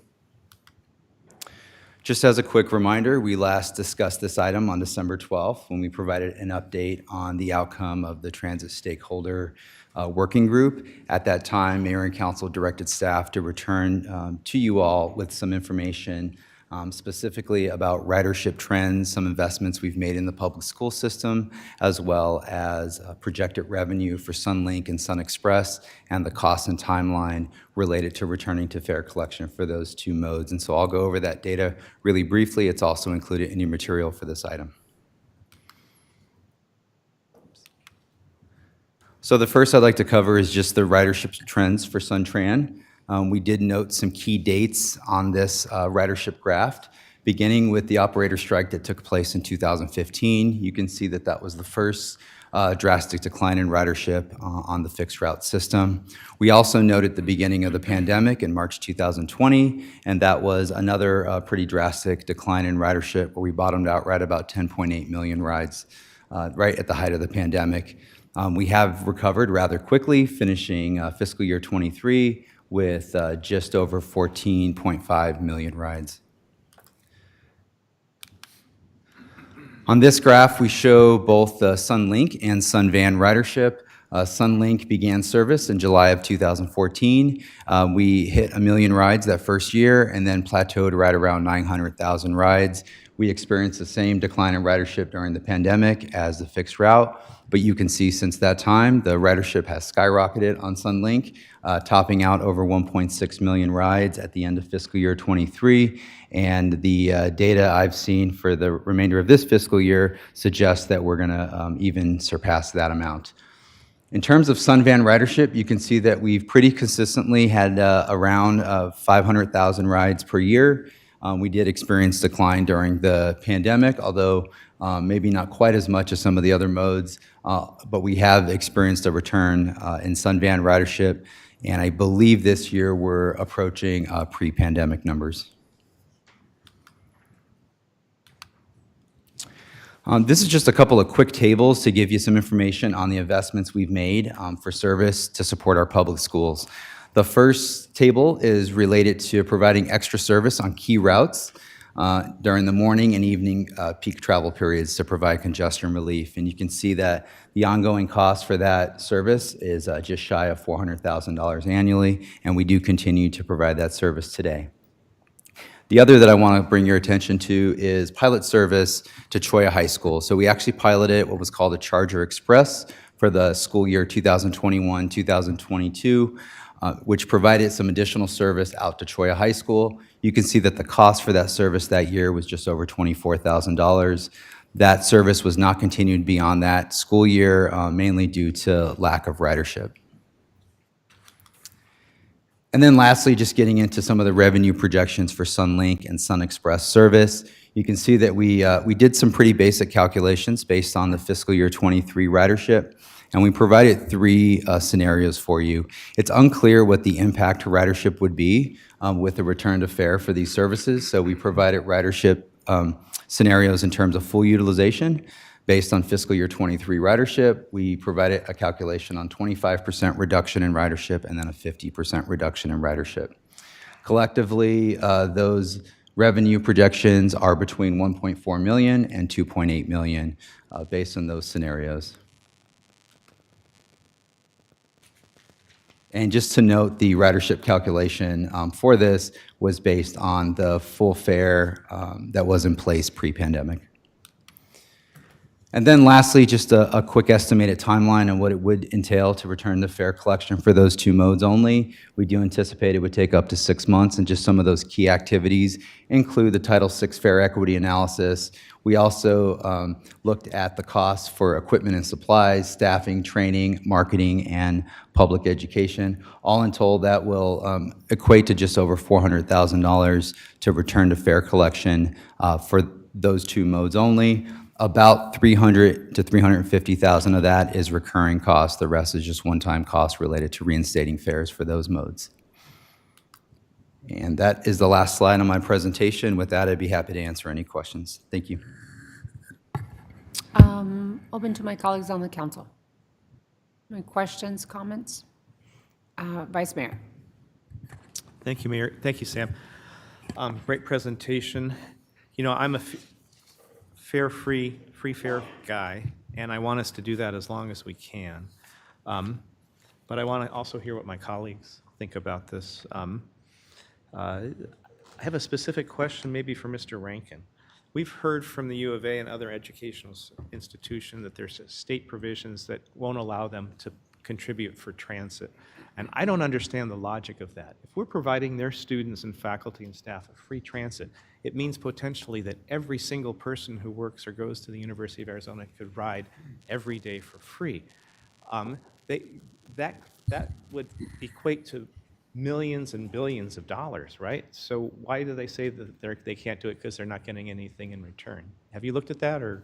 Vice Mayor, I have, and I can tell you, I think the issue is less that it's a prohibition, a legal prohibition on them contributing to transit, and it's more an issue of them only being able to contribute university or college funds if they can demonstrate the direct relationship between the expenditure and the value of what it is that they're getting in return. So I don't think it's been expressed in different ways, and I know it's come across as saying we're prohibited from doing this, but quite frankly, I think they could get there if they can just have a metric that truly demonstrates the value of what they're purchasing using those funds. I will say, though, however, that they have different types of restrictions based on the different source of the funds, just like we do. We can only expend general funds for certain things or restricted funds for certain things. And so as part of that conversation, we have to really understand what source of funds, source of revenues that we're talking about for those institutions, because they are different pots of money are restricted different ways, just like HERF can only be expended certain ways. University tuition fees can only be expended certain ways, et cetera. And we've learned that they may not be very skillful in how they understand their use of funds, to say the least. Thank you. I might have some other comments, but I really do want to hear what my colleagues are thinking. Thank you. Council Member Santa Cruz and then Councilwoman Lee. All right. Thank you, Sam and team, for your ongoing work. I know we've been getting updates, at least at each of our offices, every time that we meet with you on this one. Helpful, to see the graphs on the ridership. And I think a lot of times it's important to put into perspective how other cities still have not recovered their ridership after the pandemic. And I think the reason ours has stayed not only steady, but increased over time has been because of how accessible it's been to those who rely on it. I will continue to make the case that our public transportation system should be a core service that our taxpayers are paying for this public good, the way that we pay for we pay taxes for our parks, our police and fire, and that this time that our bus system has been fare-free, has been incredibly popular, and that we need to continue not only to talk about how we make our transit system more reliable, streamline our routes, improve our frequency. We need to do that work, and that's long-term work, and we need long-term funding, dedicated funding for that. That I want to reiterate that the cost of transit and what we get from charging fares is only 8 to 10% of the overall cost. And so I think it's a minimal cost, and as we're trying to figure out these different funding sources to at least cover the fares, we need to be talking long-term. And I am frustrated and disappointed, that we tried to go the route of having the task force kind of look at that. And they were more interested in talking long-term vision for what our transit system should look like, and not really this short-term. And so I want to continue to push my colleagues on the council that we see our public transportation system as a core service, that we figure out a way to fund it in this short term as we look for the long-term future of our system.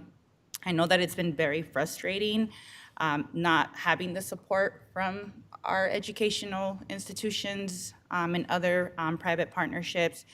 And I'm curious, City Manager, I know we've talked about other funding sources, like in the short term, could we revisit the bed tax? Could we revisit the airport fee?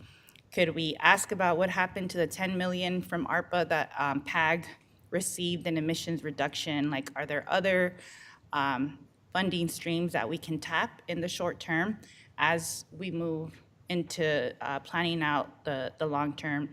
And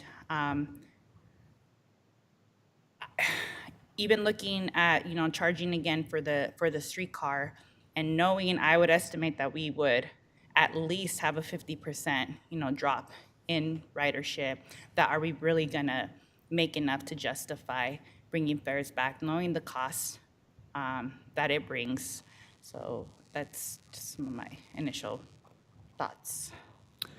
Did you have an answer for the possibility of the bed tax or a rental tax fee, as well as the PAG emission reductions program and how that's going to work? I know that I've been at that table, and there's a whole lot of millions of dollars being spent on consultants.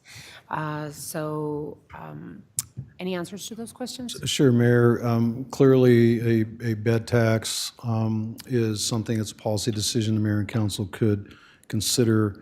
I'm going to go on a limb here. It's a little dated information, but I recall the last time we went down this path, I believe $1 translated into $4 million, as I recall. So $1 per night is about $4 million. It's a little dated, so don't take that to the bank yet. But that's certainly an option if you all wanted to consider something like that going forward. If that is something you wanted to pursue, I would suggest that we reach out to the hoteliers and to the hospitality industry and make sure that they're part of that conversation. So that's one. As far as the PAG dollars or the dollars that are out there, Mayor, I think you've hit it on the head. There's a lot of conversations that have gone on. Unfortunately, nothing has really come to the city in this realm. Keep in mind that some of the express routes are identified as funded by RTA. So that is a conversation that's already ongoing and already funded a piece of that cost. And then the rental tax, the car rental tax. Oh, airport fee. So I'll have to look at the airport fee conversation. I'm not sure exactly how that we can structure that. I'd have to do a little research on that, so I'm not ready to comment on that one quite yet. Alrighty. And then the car rental fee, you're going to look into that Both too? of those, yeah. Mayor, there's some statutory requirements and restrictions on that, and I'd want to look at those. I know that the bed tax, and it's really not a bed tax, it's actually a surcharge, because the language we used last time was very specific. It was not a bed tax, it was a surcharge on those rooms. But the rental as well as the airport fee, those have some other restrictions that I'd have to look at, but I'm happy to look at them. Okay. Councilman Lee? Thank you, Mayor. It's interesting. Councilmember Santa Cruz and I both took office December 2019, and 100 days later, COVID, and the mayor became the mayor. 100 days later, COVID was declared a pandemic. Councilmember Dahl came in after that. So there's several of us who have not been in these seats when we had a fair system, or it had just been a very short amount of time where we had a system. So for me, I know I've talked to Director Credio about this and the city manager, but I would actually like to request officially that we get some sort of a refresher on what the system looked like before, because we have all received a lot of community input, concerns about affordability, accessibility, and I know we had a system that had solved for how do we provide vouchers, how do we provide service to folks who do not have the means to afford the service, and so I would really like to get a picture of what that looked like 4 years ago and how we solved for that and what those systems were that we had in place. I'm also curious, I know that the Title VI fair equity analysis is a requirement, but Sam, could you tell us a little bit about what that looks like and what information that will give to us besides just a compliance thing? Thank you, Mayor, Councilmember Lee. That's an excellent question. So the Title VI fair equity analysis is required by the Federal Transit Administration. Anytime you're making a change to the fare structure, we actually perform this many times. Even if you're just raising it 5 cents, you need to do that study. So in this case, and in fact, we even did it when we suspended fares. That was a requirement of the FTA. So if we were to return to any sort of fare collection within the system, we would need to perform this FTA-required process. Mainly what you're looking at in the Title VI fair equity analysis is we are evaluating any fare changes on any major service change to specifically look at if there's any disparate impacts to members of a group identified by race, color, or national origin, or if there's any disproportionate burden to people with low income. And so that's specifically what we're looking at when we perform that process. We would conduct the analysis based on the 2022 onboard survey data. We would perform some public outreach in the form of a meeting in every ward office, as well as on the Pascua Yaqui tribe and the University of Arizona, plus likely a virtual town hall. And then ultimately, there would be a public hearing prior to any reinstatement of fares, as well as the mayor and council would be asked to approve the Title VI fair equity analysis through a consent agenda item. Okay, thank you for explaining that, Sam. It sounds like to me whatever direction we go, whether we have additional hotel taxes or whatever, it sounds like to me that would be helpful data to have more recent. So Mayor, I will just throw out that I would move that we direct staff to begin the Title VI fair equity analysis, if there's a second. There's a motion. Do I hear a second? There's a motion and a second to begin the Title VI equity analysis. Any discussion? All right, Councilmember Cunningham. I have a few things about this, and my main part is Sundan. Our biggest issue right now is that by having fare-free transit, we also have fare-free Sundan, which sounds great, which is excellent. The problem is that we have a contingency of Sundan riders who would actually wish to pay a little more if they could get to where they wanted to go a little faster. That's the biggest conundrum I've been in, is trying to thread that needle so that we keep transit as free as possible, but at the same time, have some type of call for service availability for Sundan. I've challenged Director Credio multiple times about that piece. That's my number one part of this. Like I've only brought it up, 6 times, every single time we have this discussion. So that's one piece. The second piece is, again, I think that we should talk to some of our operators, and they should have at least some input on how we go about making it. I don't think that our operators necessarily want to bring back fares, but I think they have some concerns with how the system is conducted. Finally, and this is just a personal one, Council Member Santa Cruz pushed back on me and said, "Why don't you try riding the bus?" So I did. I went with her a couple times, and I went without her a couple times. We've got a whole bunch of folks on the bus. One of our biggest problems that we have is this mischaracterization of some of our bus riders. we've got a whole bunch of people on the bus that are just trying to get where they need to go and go to work, man. And we have a bunch of folks who are assuming that every single person on the bus is using it to shoplift or to just get indoors. And that's just not the case. So I think that we have to kind of dispel some of those myths. Finally, what I'll tell you is that our system has to have value. And it serves a purpose in getting people where they want to go. But if it's still going to take you 3.5 hours to get from point A to point B, when you're trying to hold down a job, when you're trying to take care of your family, then it's not the system that we need. And this goes back to that one personal thing with me. And that is that we have certain stretches of mile where we have 7 and 8 bus stops. And they're like 180 feet apart. And that is not an efficient system. We've got to have that streamlined piece. And the thing is that some of those unnecessary stops don't have shade. And so it's like, well, I'd probably rather walk to the next stop. The other thing is that if buses are coming every 20 or 30 minutes, I can walk 180 feet before the bus comes. So I think those are some of the things that I have with this system. We've had these issues for a while. Finally, I really want to talk about jumping the gun in taking out the free transit for the free Sunlink. Let's not look before we leap here. I brought up before visiting Salt Lake City and how their Sunlink system that's comparable to ours is free, and they have community partners to pay for it. At some point, I'd like to have the leverage so that we're able to do that as well. But that thing right now is a success. You're looking at, we're going to come in at 2 million riders this year just on Sunlink. That's awesome. And not only that, right now, in order to get money from Sunlink, it might cost us more to collect it because there's really not a pay system in. It's kind of an honor system anyway. And you even try to pay the thing on game day when there's like 70, 90, 80, 100 people on the trolley. You can't even get, by the time you get from 4th Avenue to the stadium, you don't even have time to go swipe your card.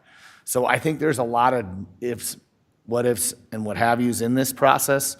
Look, long term, hopefully we'll find some type of consensus and balance to get all this done. But right now, I don't want to look before we leap and say, oh yeah, our answer is free Sunlink and our answer is free this, and or our answer is bringing back the fares at what was like $65 a month at one point. I don't see us ever getting to that point. So let's just, I agree with starting the Title VI process, but let's look before we leap, and hopefully we'll find something where we can experience some efficiencies. And again, the big one is, at some point, we've got to solve this conundrum with Sunvan. So that's my comments for this afternoon. Thank you, Councilmember Cunningham. I know that Councilmember Fimbres has his hand up, and then we'll come back to the Vice Mayor, and then the Councilmember Santa Cruz. Thank you, Madam Mayor. Sam, have we talked to Raytheon or Rio Nuevo or anybody else to get more community partners involved with us? What's our plan? I have most riders in my ward, Madam Mayor, using this transit system. They're upset with the system. You got a lot of people just ride it because of coolness. The Teamsters are upset with it. They don't want to charge. They want to continue charging. But there's a balance here. I got a lot of my constituents concerned. Seniors and veterans need the system. It takes fairness. Mayor, Councilmember Fimbres, yes, so to answer your question about partnerships, in fact, Raytheon does pay for one of the express routes, one of the 12 express routes. So we do have that ongoing partnership. We're also partnering with Amazon to extend Route 37 out to the Amazon facility at Valencia and Kolb. I believe that's in its first year of a pilot program there, and we're hearing that there's some success demonstrated there. Regarding Rio Nuevo, we currently partner with Rio Nuevo and Downtown Tucson Partnership in terms of funding some additional security at the Ronstadt Transit Center. That has been an ongoing partnership that has proved to be really helpful in cleaning up some of the issues that we have had previously at the Ronstadt Transit Center. And beyond that, we are open to any other sort of partnerships that come our way. Thank you. Also, we gotta keep moving forward, Sam.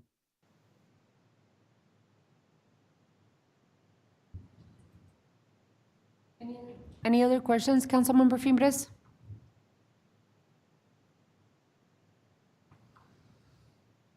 No, okay. Vice Mayor? Mayor, yeah, mandated by people say, keep the bus system free. But we can't logically do that. Because it's $12 million a year, right? Mike?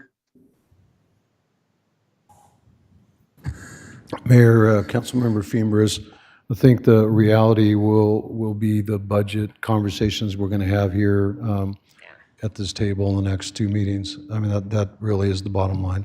And that's the conversation that we can wait for, but ultimately it'll have to be a conversation about where we find those dollars. Thank you, Mayor. We start the process today, it's gonna take at least 6 months, right? That's correct, Mayor, Councilmember Fimbres, that's correct. Thank you. All righty. I just wanted to jump in there because the presentation that you shared with us, Sam, it says that if we start charging Tucson Express and Sunlink what we were charging before, the possibility of bringing in revenue is from 2.8 million to 1.4, correct? So if we lose 25% ridership, it would go down to 2.1 million. If we were to lose 50% ridership, then it would go down to 1.4 million. Am I correct on that? Mayor, that is correct. Alrighty.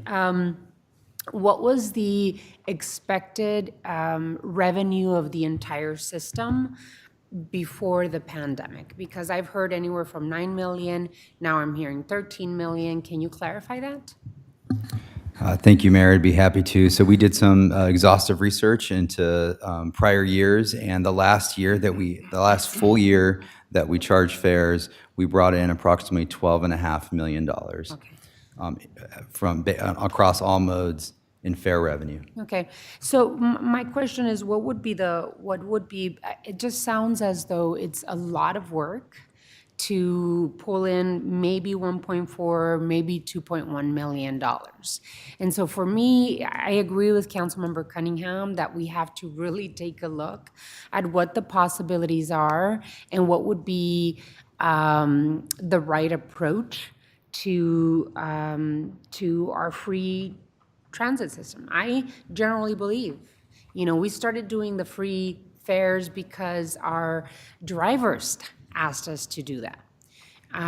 Because some of the, according to your data, Sam, the top two issues that drivers were concerned with the most were one, collecting fares, and two, during the pandemic, it was masks. And so for me, the incredible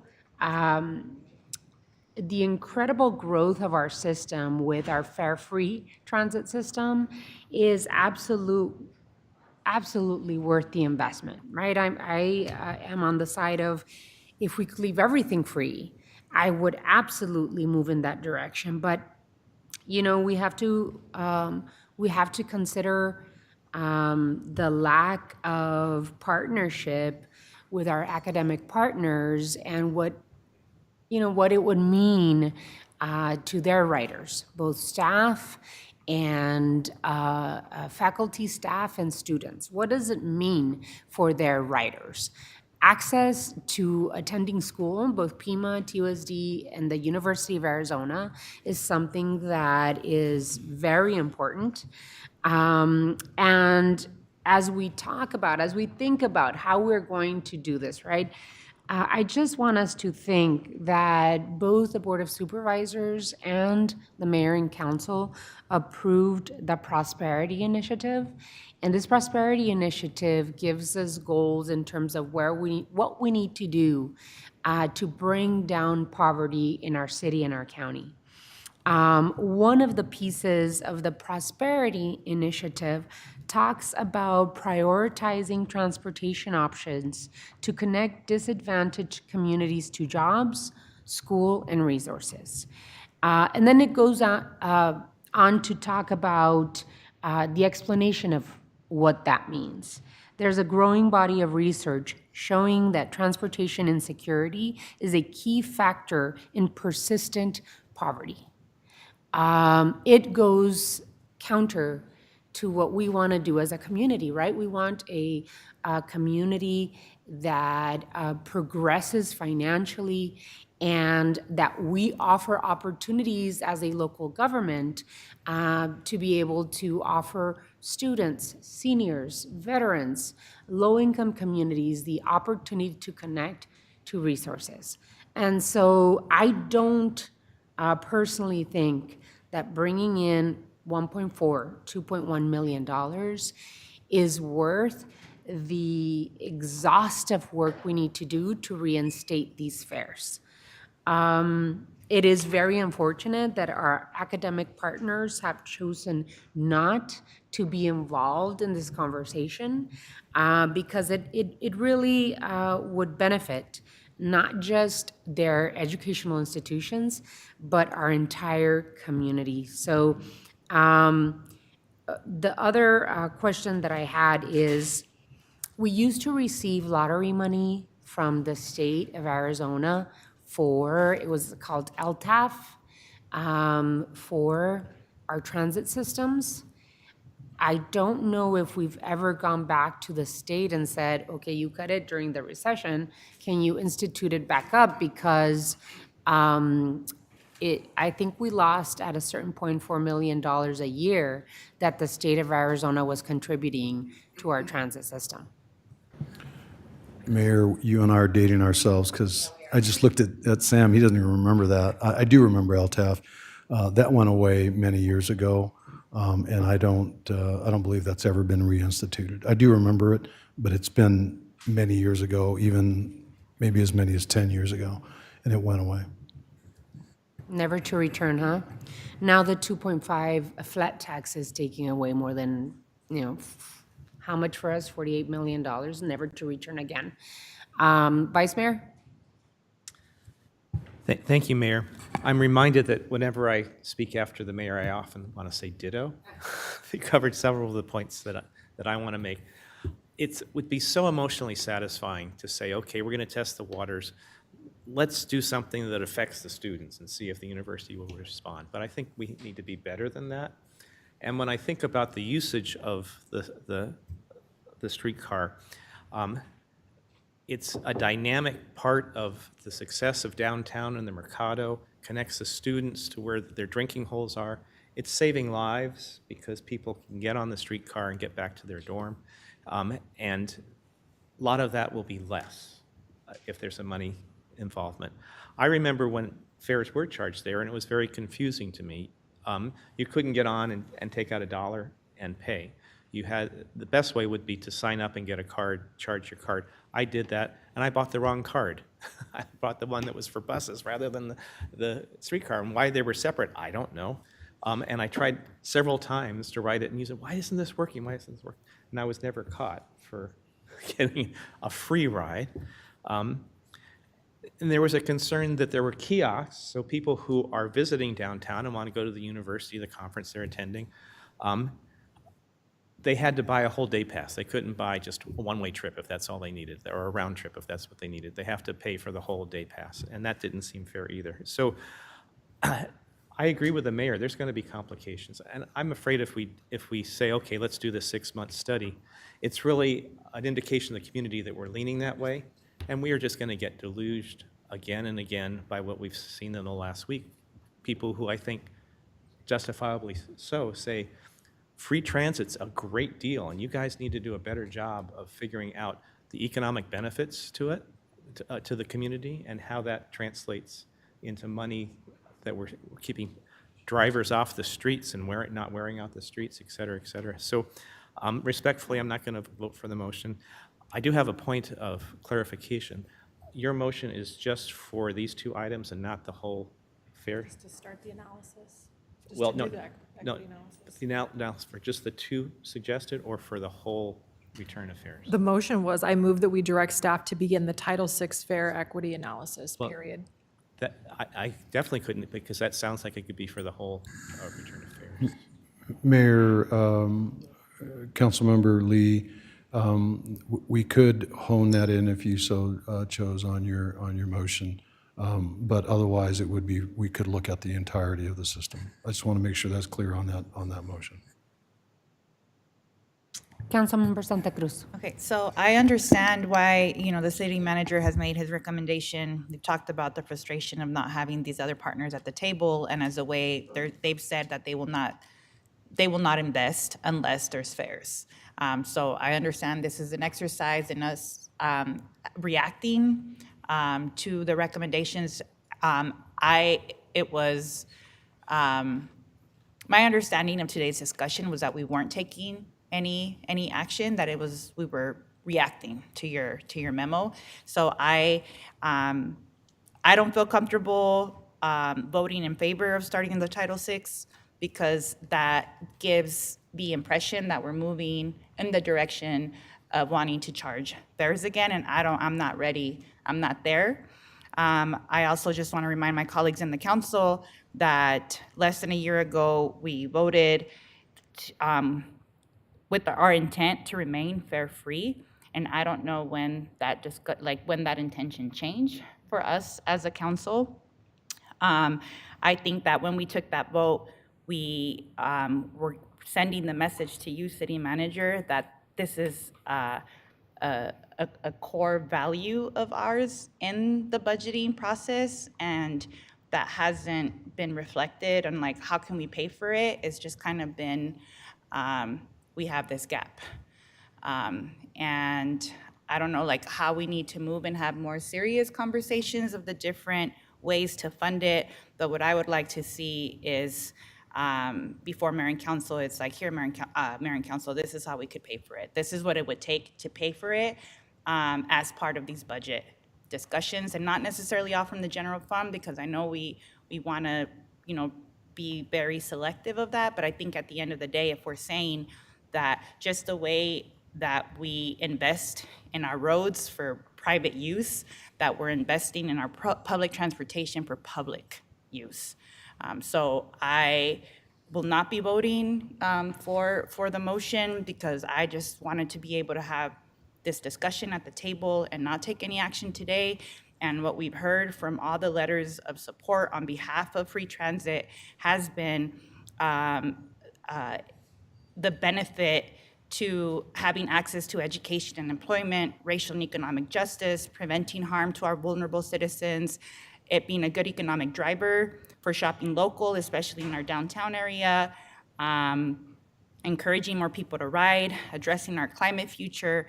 And yeah, I think that with charging fares in the streetcar, we're gonna lose a lot of people, and we're going to encourage more driving, more parking issues, more traffic. So I'm not ready to vote So on may this I tonight. make a suggestion, Councilwoman Lee? What if we just withdraw the motion and take these 2 weeks and move it to the next meeting in March? When is it? 19th. The 19th? We had requested, when we first started the conversation and started thinking about, oh my goodness, we're going to run out of ARPA money, and this could hit our general fund. A memo that Council Member Santa Cruz and I wrote was, hey, can you investigate all these possibilities? One of the possibilities was to talk to our partners, to our educational partners, because there's a huge usage from educational institutions, in our community. But other options, we listed other options, and those were the bed tax, those were the car rental tax, to see if we can attach it to transit. Were those, I know that we had a task force put together, were those issues discussed? Mayor, yes, those issues were discussed. I don't have the material from our December 12th discussion, but we did provide some of that in that report, and I'd be happy to dig that up and provide that to you off agenda. But yes, we did review some of those options, and I'd be happy to provide a more comprehensive answer. Did the task force recommend any of those options, or did they say, we'll come back and possibly review? Yeah, thank you, Mayor. So the task force did have a lot of ideas that we ran through. Some of the ideas were feasible, some were not for various reasons. In fact, in our report, we did provide a summary of which were feasible, which were not. Some of which were already taken advantage of, such as a bed surcharge that we talked about previously. I think there were some concerns about some of the options suggested, such as the rental car tax. It, potentially creating a situation where our rental cars cost more in the city limits than they do in the county. I think there were still some concerns from the hospitality industry, as well as the surcharge rising to a level that makes us not competitive amongst our partners in the county. So yeah, we did look at many of those options, and like I said, I'd happy to provide that information to you. Alrighty. I don't know if Councilwoman, I don't know if you wanted to withdraw and kind of bring it back to the next meeting in March. It's up to you. Follow-on question to that, Mayor, and to Councilmember Santa Cruz's point, I think for me, the sentiment changed when we saw the negative $18 million and the negative $42 million, and we had to look at one of many places where we're going to have to start looking at reductions. And so for me, that was the moment where I realized we have to look at everything that's not, that is potentially, I don't want to say non-essential because it is essential, but we have to start looking at all of these things to figure out how we're going to make up for the negative 18 million and negative 42 million. I'm curious to the manager, if you think, we've been trying to talk to partners for a year now. Do you think you can pull magic out of a hat in the next 2 weeks? Or do you feel like you need more than 2 weeks to have these conversations before we revisit this topic? Mayor, Councilmember Lee, and really the entire council, I don't really have much hope in getting more from those partners. I think they've been very clear, very explicit, actually, that their participation is limited, as the city attorney mentioned. So I don't have an expectation that we could go back and have conversation. I'm happy to do that if you ask me to, but I really don't have expectation that anything fruitful would come from that. I'm happy to withdraw the motion, Mayor, because it sounds like folks are not ready to begin the equity analysis. I'm just curious, what is a reasonable timeline for the research to be done, to come back to us to do that? So I will officially withdraw the motion, but curious about that. Can we withdraw the motion without the seconder, Mr. Rankin? You'll need a second to withdraw as well. He stepped away. Is he in the conference room? Can we withdraw without the seconder? Mike? Honorable members of the council, at the end of the day, how you apply those rules is really up to you. If the consensus here is to allow the motion to be withdrawn, I'm perfectly comfortable with that. Okay, so let's withdraw. And because my other question is, Mr. Ortega, if we were to bring $1.4, $2.1 million, how do we make up the delta? If it was $12 million we were bringing in fares, how do we work on the delta? Sure, and I'm assuming the delta is the difference between what Sam mentioned was the 13 million and the 2 million. So that's 11 million. So the way we've been approaching this, and back to Councilmember Santa Cruz's point about the direction you gave me, was specific to, it is our intent to keep them free until you bring something back. So that's really what I've done, is try to bring back something for your consideration. So what I've done is I've built in 11 million in the 25-year. So there is 11 million, so that delta is built in, at least I'm building it in, if you will. This will add further burden to it, if you will, But at this point, what I've done is built in the remainder of the system into the budget for '25. My concern and my challenge, as Councilmember Lee just outlined, is the '26 year is when it's going to be tough. And what I'm trying to do is suggest to you now to be thinking about these things, because when it gets to the '26 year, really won't have much of a choice on some pieces, not necessarily just on transit, but just on the budget in general. So that's the approach that I've taken at this point, is to encourage the inclusion for now of the 11 million in the '25 year. Were you thinking of leaving this particular, charging for Sun Express and Sunlink for like 6 months or 1 year, or what were you thinking of doing with this? Mayor, my intent was to put it in permanently. So once it was in, it was there, and I could count on that for budget projections. That was really the intent. Were you thinking of adding additional after the Sun Express and the Sunlink? No, Mayor. Okay. No, and quite frankly, the conversation that we've had as a team was really looking at, can we possibly help with absorbing that 11 million in ongoing operations? We've identified that generally at this point in '25, but I remain concerned about '26 and beyond. And so at this very moment, it is not my intent to recommend any expansion of that charge. The charge. That's correct. Okay. So Councilmember Kasachek, I got it. Councilwoman Lee Timing is withdrew. everything, and I'll second it. Councilwoman Lee withdrew the motion, just so we can bring it back on the 19th and take it from there. So we just wanted to make sure that you were, since you're the seconder, Yeah, if you were. I'm sorry, bailed out, but yes. Okay. Mayor? Yes. I would like a little clarification. What exactly would you like to see on the 19th? I understand the conversation, happy to look at, the bed tax and surcharge and those. Is there anything specific that you're looking for the 19th? I'm happy to do it, I just need a little bit of clarification there. Vice Mayor. We've got a whole bunch of comments, and it would be great if some of those comments I would like to hear staff response to those comments. For now. What did you say, Vice Mayor? I'm sorry.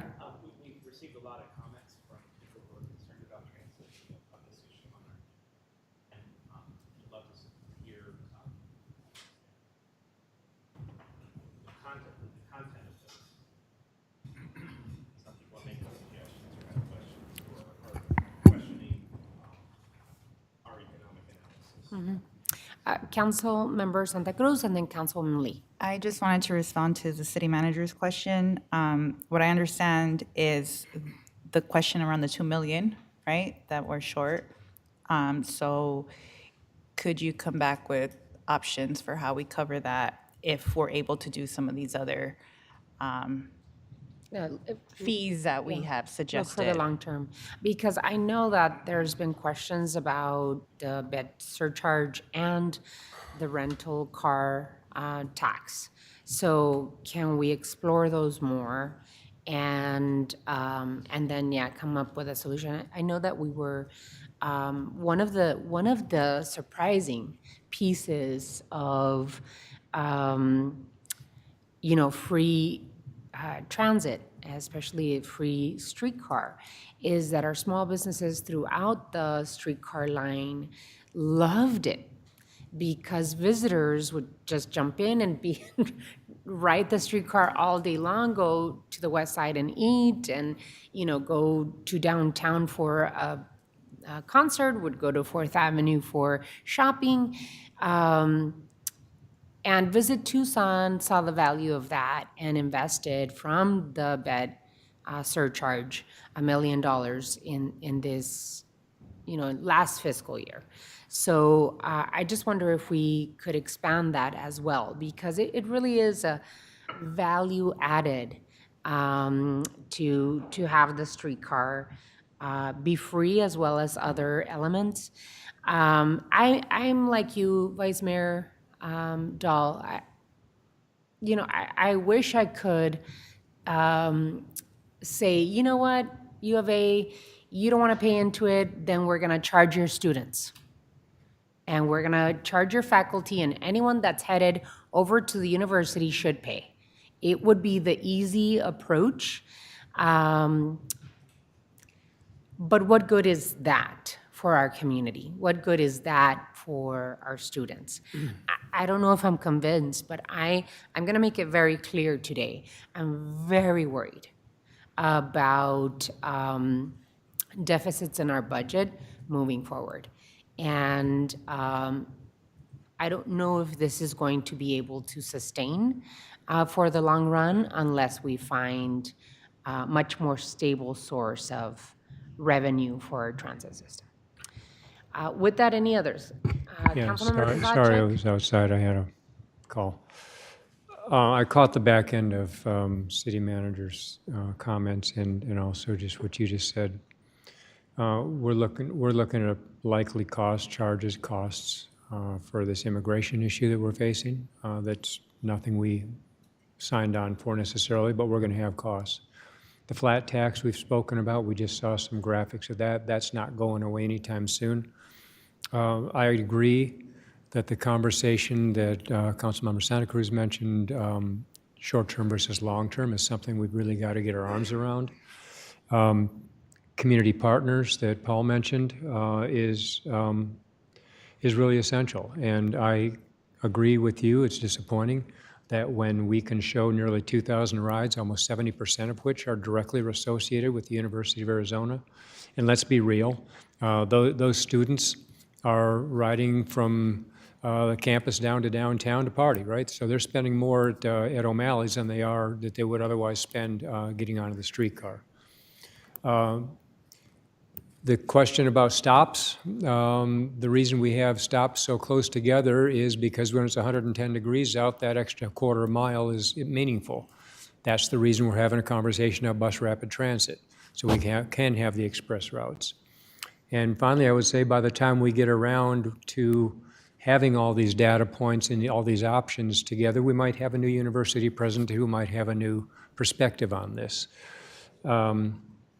This morning, Miranda Schubert and Kylie Walczak had an interesting op-ed that also deserves some exploration. So let's look at those options as well. But anyway, those are my thoughts. Councilwoman Lee, and then we're going to have to come to a close. Yeah, just quick feedback for the 19th, since we will talk about this again in 2 weeks. I would love to see some presentation or some materials about the pre-COVID programs, partners, the system, what it looked like ahead of time. And I'm not trying to be the bad guy here. We all see, as the city manager has said, that we're okay maybe temporarily, but 2026 is going to be a huge problem. I'm a planner. I like to be prepared. I like to take the steps necessary to prepare and not just go off a cliff really uncomfortably. So that is just my intention with this. And I would love to see maybe even recommendations on the 19th of, hey, when we hit this wall, these are the things we need to be thinking about doing this calendar year or this fiscal year to be better prepared for that scenario. Because I share your lack of confidence, city manager, that we are going to get folks to the table. We might, I hope we do. But if not, how are we going to be prepared for that? So those are my final thoughts, Mayor. Thank you so much, Mr. Ortega, Mr. Credio. Really appreciate your input. I think we've given pretty good direction in terms of what to come back with on the 19th. And if there are any of my colleagues that are interested in having a one-on-one with Mr. Credio, the city manager, please feel free to, I'm volunteering you, Sam. Please do. Please make sure that you ask all your questions and ideas and concepts, and we'll see you back on the 19th here. Thank you, Sam. Alrighty. We are going to move on to item 9. Time has been set aside to continue the discussion on the development of the RTA Next Plan. Mr. Manager. Thank you, Mayor. This is part of the ongoing conversation, really more of a placeholder for us to report on the RTA board meeting that was held last week. Mayor attended and was our representative. Mayor, if you're okay, I'll go over some of the outcome there.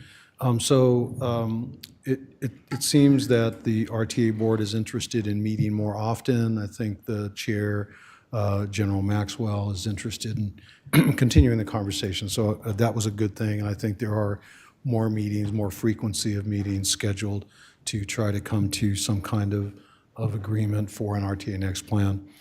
So a couple of things did come out of it that I thought are important or worthy of at least mention here. One is they have asked the University of Arizona for updated numbers.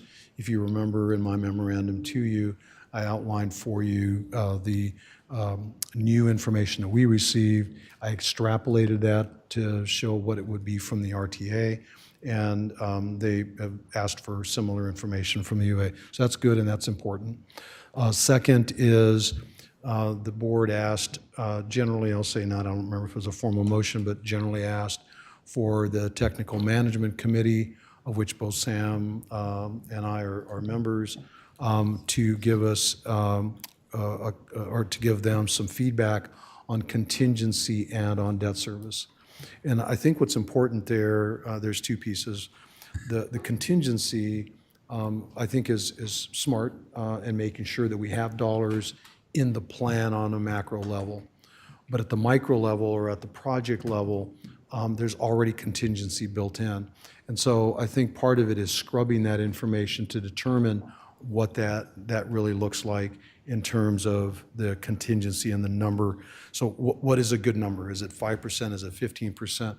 What is it to really hedge our bets in terms of something going haywire on the project? Now, clearly, one of the pieces that is not included in some of the plans is a contingency for an economic downturn. And that's a challenge, because if you look at how the structure of the 06 RTA plan worked or didn't, that's part of the challenge when we hit the recession. So we'll set that aside for a minute, but that is an important conversation that the TMC will have. The second is on the debt service. And I have been a proponent of not including dollars for debt service in the plan, very simplistically, because I believe that that's a conversation that can happen downstream. After, if the voters do approve it, then there's a conversation can be had with regard to debt service or debt financing. And very simplistically, the way I see it is, if you can't afford it, if you can't afford to build it the way it was established, then don't put your credit card down. And if you can't afford the debt service, then you shouldn't put that down. And the reason that I focused on that is because I have heard that by financing some of those projects, we saved money. That's great, except that if we're saving money, then you don't need additional dollars put into the system as a whole. And so my suggestion and my thought there is that although debt services or debt financing is a great way of getting projects done sooner, it needs to be analyzed at the time based on interest rates, the economy, and a variety of other pieces. And so I have been a proponent of saying debt service is not a bad thing, but have a conversation about it at the time that you want to accelerate some projects. The other piece to that, which I think is important, is if there are communities that want their projects done sooner than they were otherwise on the schedule, and there's additional cost, then they should think about fronting those dollars in order to cover that cost of some of that debt financing. So those are a couple of pieces that I thought are important. We'll talk about those at the Technical Management Committee, and we'll report back. The last thing I'll mention to you is both the 4.2 plan and the TMC modified plan are on the table. Mayor Romero asked for clarification on that. Thought that was an important piece because there was some correspondence that came out of the RTA that gave the impression that that only the 4.2 plan was on the table. And just to refresh your memory, the 4.2 plan is not favorable to the city of Tucson because it does not provide specificity in any of the categorical elements, as well as it's a very small amount for the actual roadway elements. And so we have not been a proponent of that plan. So, Mayor, that's kind of an overview of what was discussed at the board meeting. Happy to answer any questions. I think the most important piece of that conversation that we had was that Chair Ted Maxwell requested that we get updated revenue projections for the RTA from George Hammond at Eller College, which is basically the same institution that did our updated numbers. So we want to make sure, very focused on what you had said previously, Council, when we want to compare apples to apples, make sure that the updated numbers for the RTA are consistent with the numbers that we have, because our numbers came in and they were, very, very high. 1.6 billion, I think, was the mid-level or the pessimistic. And the pessimistic numbers for the RTA were at least 300 million below ours. The other thing is that, again, as you said, 4.2, both plans are still on the table, 4.2 plan and the TMC hybrid plan. I have been very clear, though, that this mayor and council will not accept the 4.2 plan because that is in no way a good return on investment for the voters of Tucson. And then I've been very consistent, said at the RTA board and very publicly that the plan we present to the voters of the city of Tucson has to present and demonstrate a clear return on investment by Tucson taxpayers. With that, I think that it was, we were talking about contingency and debt and flexibility of the plan. One of the things that I did highlight was that the city of Tucson had put together all of our projects, not just in the named projects, but all of the categoricals, because we wanted assurance that those projects were going to be presented to the voters, and once voted, those projects would be constructed. So, some on the RTA board don't like the idea of the city of Tucson being explicit and clear on the categorical projects, but I believe that that's the only way of being clear and transparent with the public and the voters of Tucson. Again, I've said this before, regional cooperation and participation in the RTA with our regional partners is of value. And that's one of the reasons that I've stayed, and want to continue working on it.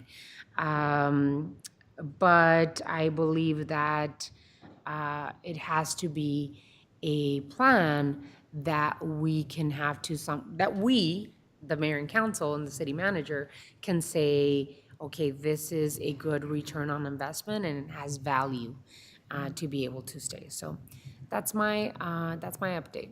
Councilwoman Lee. Just a super quick sanity check. It makes sense in my brain. I just wanted to make sure that this is part of the plan. But Mayor, to your point about just having the two plans on the table and we're not excited about either of those, is my assumption correct that after we get the updated numbers, there could be another plan to follow using those updated numbers? So Mayor, Councilmember Lee, I'm not sure there'll be another plan. I suspect what will happen is if the numbers are greater, they'll start looking at how to add dollars to some of the pieces within the plan. That's just, it makes sense, doesn't mean it'll happen that way, but it would just make sense that would be the case, which would then modify either one or both of those plans. So I still think we'll probably end up with two, but it will be probably a sprinkling of dollars, assuming that the revenue projections come in greater. Councilmember Kosacek. First of all, I agree with the notion that we need to have some specificity on the categorical elements. Otherwise, it's just a pot of cash that we have no idea if we're going to get any, and if so, how much. So, and plus, which we put a lot of our emphasis on the categoricals as opposed to just widening our roads. And so that's a big deal to our package, either way, however it goes forward. Mike, you mentioned the no built-in considerations for an economic downturn. There's also no built-in consideration simply for inflation. And that's what we're facing now as a result of the failure of the current RTA to make their sales tax projections. In your material you sent, to us, and I'll hand this to you if you want, but you said that the RTA discussion on the 22nd centered around 5 different policy considerations. Can you tell us, and I'll just hand it to you, can you tell us what the discussion was and what the outcome of those were? Because that didn't indicate in the memo. So Mayor, if you indulge me, I'll go over these fairly quickly. I believe that the first was, and these were, I'm going to use the term suggestions by the chair for conversations around each of these topics. So the first was the contingency, so it's inflationary costs, if you will, within the plan. And so there were no decisions made, there were just conversations. So everybody had an opportunity to weigh in on, do you want contingency? If so, where, how much, those kinds of things. As I mentioned to you, what's I think become obvious is the contingency that is included in the project budget is specifically for unforeseen project-related stuff, where the contingency for the program as a whole is inflationary and/or economic downturn. But that contingency is also for overlap in the time between it's decided to get to the vote and the time the vote happens. Yeah, great question, Mayor and Councilmember Kozachik. So yes, and there's a $40 million what's called overlap. And so in essence, what happens is because the RTA 1 or 2006 RTA ends in April or March 31, April 1 is the start of the new RTA. Well, you can't assume that the RTA next and the RTA 1 will overlap. And so that 40 million, they call it contingency, which I don't like. I think it'd be better to call it overlap because it's not really a contingency. It's just cost that we would have otherwise received under the current RTA. The second is the debt service. I'd already mentioned that. I think there's a thought that debt service can save us money, debt financing. I think I already explained that. The other is I'll call it specificity of the categorical elements. And was there a need to leave some flexibility in terms of pots of money that are not identified as specific investments? Again, if you remember, when we did this, we went through and identified projects so that I could show you where the investments are community-wide. And that's extremely important for us because we did not get all of the road projects and the roadway element piece. And so that became real important. So for us, the specificity is twofold. One, so that you can show your constituencies where those investments are. But then the second is to really let the voter know this is where those dollars are going to be spent. The downside of that is specificity means less lack of flexibility down the road. So we would have to make sure that we've built in some flexibility in terms of language on how we could make some changes there. You could put in those safety elements within the city of Tucson to include, but not limited to, hawk lights, protected bike lanes, that kind of relatively specific language without locking yourself into a hawk light at 22nd and Alvernon. Right, and if you remember the I'll call it the secondary list includes those spot investments. So for example, on the east side, there was little investment in terms of roadway element, but it was heavy on safety and active transportation. That was very much by design. Now, if you take out that specificity, then I can't assure you as east side representatives that you're going to get that kind of investment down. And that was really I'll call it the flaw in the way it was originally. As far as the next topic, which was use of regional money, if you remember, the TMC modified plan had recommended $75 million. It was supposed to be a $5 million for 15-year investment after the 6th year. And so the conversation was, how do you RTA board members feel about that? And so there was a lot of conversation, a lot of concern. Quite frankly, I think that it was presented in a way that a big chunk or all of those regional monies would be put towards the plan. That's not the case. I think it was a small part of the overall. I think it was 11% was the number that I think was used afterward. And again, the conversation is these are regional monies that come to this area for transportation purposes, so why not throw those in the pot of really addressing the needs that far outweigh the revenues? And then the last thing was to look at... Wait on that regional one real quickly. Can PAG dollars be used through the TIP process to fund RTA projects? For instance, Grant Road that's still got $100+ million donut hole sitting there? So Mayor, Councilmember Kozachik, absolutely. As a matter of fact, that's how the RTA staff is making up the shortfall with some of the other projects that we don't have enough as a region money to complete. And they need to be doing that on the projects that we have not kicked forward into RTA next. So most of the dollars, the regional monies, have been allocated to RTA, the 2006 RTA, and will continue to be. And by the way, Mayor, if you don't mind, I'll address a question that Councilmember Fiembres asked me with regard to the deferred projects and what would happen to those projects if, in fact, the RTA next does not pass. The RTA is still on the hook for those, and that's a contractual obligation between the RTA and the voter.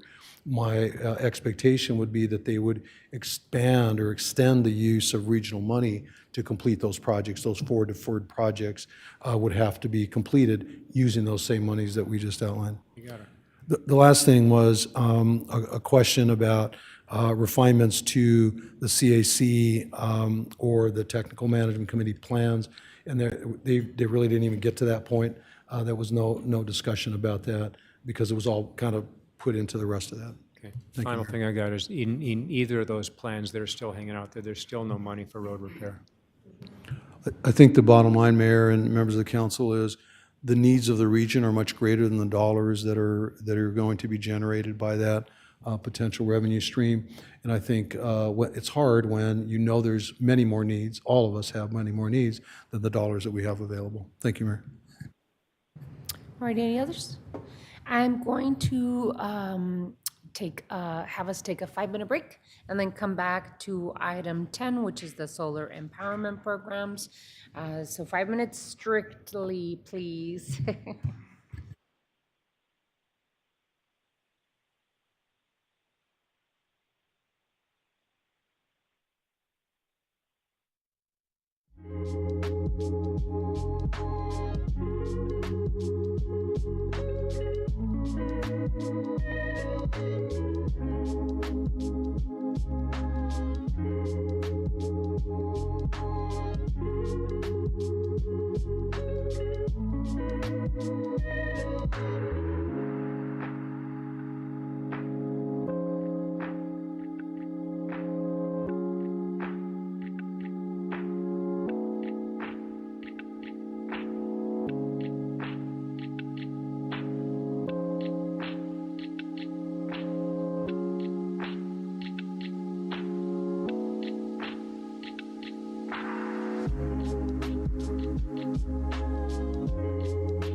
To item 10, Vice Mayor Dahl requested an update on the city's solar empowerment programs. And we are going to have a presentation by Mr. Manager, or I believe it's Ann and Fatima, our first ever Chief Resilience Officer in the history of the city of Tucson. Mr. Ortega. Thank you, Mayor. I'll just go ahead and turn it over. Who's going to take the lead? Is it you? And Chineka, our Housing and Community Development Director, and then Fatima Luna will be assisting as well. Thank you. Good afternoon, Honorable Mayor and Council. Thank you for having Fatima and I today to talk about the Solar Empowerment Program. So super quick background, in late 2022, Mayor and Council directed staff to create a new solar program, which includes 3 different components.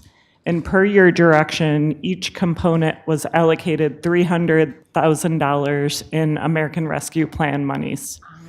So the first component is supporting the existing Technicians for Sustainability and Sonora Environmental Research Institute, better known as SERI, program that provides a combination of grants and loans to low-income homeowners for the installation of solar panels. So of the $300,000 that was allocated, $200,000 has been distributed to date. $100,000 is being used to backstop the loan reserve fund, and that really allows the low-income homeowners to get better loans for these systems. $100,000 was distributed, resulting in installation of solar panels on 12 homes. And we're working on distributing the remaining monies, and we're anticipating with another $100,000, that'll be an additional about 12 homes, depending on the grant versus loan ratio. So that's the first component. We're well underway, and we know that TFS and SERI are doing great work. The second component, which I'm very excited about, is installing solar panels on city-owned homes, and so really resulting in either a cost savings for the low-income families we house and/or housing and community development, which further supports low-income families. And so we've identified 20 homes that are ready for solar. We're in the procurement process to select a vendor. We're anticipating the installation will begin this summer on those homes. And then the third area is that you all talked about is creating a city-operated low-income solar program. And so HCD spent some time researching and really evaluating the best path forward when we learned about a new opportunity. And so really grateful for Fatima for taking the lead here, and I'm going to turn it over to her to talk about that third component. Thank you, and Honorable Mayor, members of the council. So we have a really great opportunity to set up a city-operated solar program that will help us bring funding to Tucson, but most importantly, will help us increase our capacity to install solar panels in low-income families. So as part of the greenhouse gas reduction funds, the federal government allocated $7 billion for the Solar for All nationwide. And the Governor's Office of Resilience submitted a proposal of $250 million. Groundswell is the fiscal agent. Mayor Romero, you supported that project with a letter of support for that proposal, highlighting the importance of advancing solar energy in our community. So thank you so much for doing that. And so the state is expecting to hear back from that federal funding this month, actually. And they are wanting to start deploying the funding in 2025 through a competitive process. And so we are recommending that we use $100,000 of the $300,000 unspent funds to set up a city-operated program. And if you give us a green light today, we will be releasing the request for proposals immediately. And the intention is to set up a program that will be in complete alignment with the Solar for All guidelines, and that will have a vetting process so that we prevent predatory practices when it comes to solar installers. And that also has key performance indicators so that we are able to track progress and report to the state once we receive that funding. Hopefully, we need to apply first. So in addition to setting up the program, we also want to be ready with to actually do some projects and have some solar installations under that program, so that when the Solar for All funding becomes available, we can successfully apply for it and have not only have a functioning program, essentially.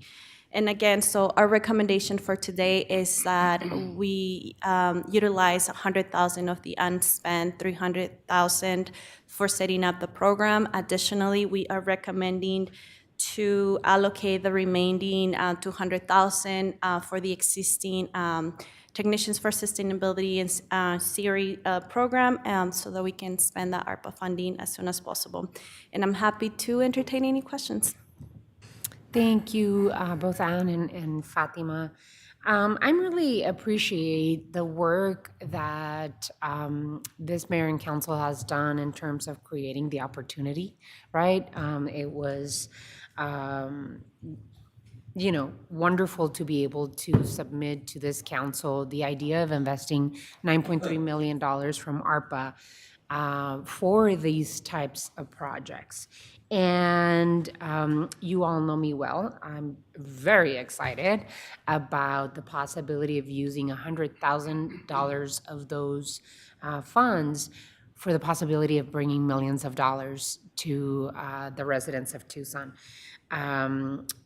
Being able to expose to the opportunity of solar energy to low-income communities is something that will be unique in the city of Tucson, and the Solar Empowerment Program has been able to demonstrate that with 12 homes already. And to be able to expand with 200,000 another 20 homes is very good for the families that are going to be on the receiving end. Because again, as Anne mentioned, it's an opportunity to save even more for low-income families. So we have discussed heat vulnerable neighborhoods and the acknowledgement of the importance of resilience during extreme weather conditions, ensuring resident safety and comfort during heat waves of monsoons. That's important too. And that's something that we're going to work towards, but really happy to be able to consider this additional investment. Council Vice Mayor, did you want to add something? Thank you, Mayor. Yeah, I'd like to make the motion to accept this, but before I do have a few comments, and again, I'm following you, so I'm saying some of the same things, but last May, we heard this presentation from Technicians for Sustainability in Sierrita about the solar empowerment program that they created, and that was the inspiration that got us into this mode, I think. Their national model is the first program of its kind that assists low-income homeowners in this way, most of whom would otherwise not qualify for conventional loans due to being poor or not having credit. But this amazing program immediately saves families money because the cost of the loan is cheaper than their monthly payments to the utility. Not only are they immediately saving money, but they are also reducing their fossil footprint and helping us all. It's the definition of climate equity. Our previous direction was to see if the city could duplicate this program, and I know we didn't quite have the bandwidth to pull that off, but now we're facing great opportunities to do this, and it's really exciting. So I'm so appreciative and supportive of the recommendation to set aside the money to leverage the federal money, and also fully support the additional $200,000 to our partners who are doing great work right now, helping low-income families. Want to extend much gratitude to Fatima and Ann and Ann's team, and also to Tim Tamur and Liz Morales, who have been instrumental in working this through. And of course, I want to thank Kevin Koch and Anne Marie Wolf, who put their ideals into action, was willing to work with the city, though they're learning to acknowledge the city support of their efforts, and will do so in the future. But without their inspiration, I don't think we'd be in this place. So with that, I want to make a motion, and I have the words here. I move to direct staff to expand the city's solar empowerment program to incorporate the components of the Solar for All federal program. Further, staff are to reallocate the remaining $300,000 of available solar empowerment funds to support the planning efforts for the Solar for All program at $100,000 and direct the remaining $200,000 to the current low-income solar program run by Technicians for Sustainability and Sonoran Environmental Research Institute. Second. There's a motion and a second. I did see Councilmember Fimbres' hand up. Councilmember Fimbres? Can I point out that we have Kevin and Anne-Marie on Teams if Online. anybody has any Okay. questions for them. All righty. Councilmember Fimbres? Average cost of solar per home, Madam Mayor. They know. How will residents be able to apply for the solar empowerment program? So I think maybe that's something that Fatima or Anne-Marie, you're asking how individuals can apply for that program, for the solar empowerment program? Richard? Sure. Yeah. For home. So the state, through the Office of Resilience, the Governor's Office of Resilience, in collaboration with Grantswell as the fiscal agent, they are currently developing the guidelines. It would be a competitive process. So they're submitted the proposal to the federal government. They're hoping to hear this month whether or not they receive or like the level of funding that they received. They are developing the guidelines, and we are going to be one of the applicants. So they have different areas for the funding. The one that we're going after is grants for municipal and NGOs. So NGOs can also apply for it. And so the idea that the city will apply for this funding is to, again, increase capacity for solar installations in our community. I know citizens apply for it, especially monolingual folks that socially economically disadvantaged. So for our program, so part of the work that we're going to be embarking on is we do have a scope of work that is very aligned with the federal guidelines for Solar for All. And so they are pretty much focused on low-income communities, monolingual communities. It's part of the equation. So the idea is that these funding should benefit the most in need. And so as we're developing the program, we're going to look at those requirements. We're going to look income eligibility as well as accessibility to like monolingual communities. So that all is going to be part of the equation as we prepare for this funding. And let me add, Vice Mayor. Councilmember Fimbres, SERI, all of their staff are fully bilingual, excellent Spanish speakers. So their interactions with the low-income homeowners, language is not a problem. Great question, thank you. Councilmember Cunningham. So this is something that we've been talking about in my office, and it's indirectly related to this. I think we're going to set up a meeting with y'all in a couple weeks. I like this program, but I thought it's possible we can do this for some of our multi-housing partners. And if we can incentivize it, maybe we can incentivize it in a way in that on the other side, we have some sort of ability to, we have an opportunity to, I don't want to use the word control, more temper some of the drastic increases we've seen in rents in the community. And so if we can offer this type of incentive to a multi-housing partner, and maybe something with water too, something and package it together, maybe we have an opportunity to curb some of those and have an opportunity so some of our working folks can find places they can afford. So I'd like to talk to you guys about that. It's indirectly related to this program. It's not the same thing, but perhaps there's federal resources out for a program like there.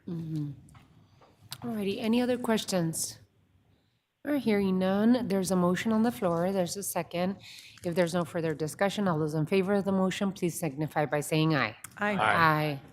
Any against? Motion carries. Thank you so much, Ann, Fatima, thank you.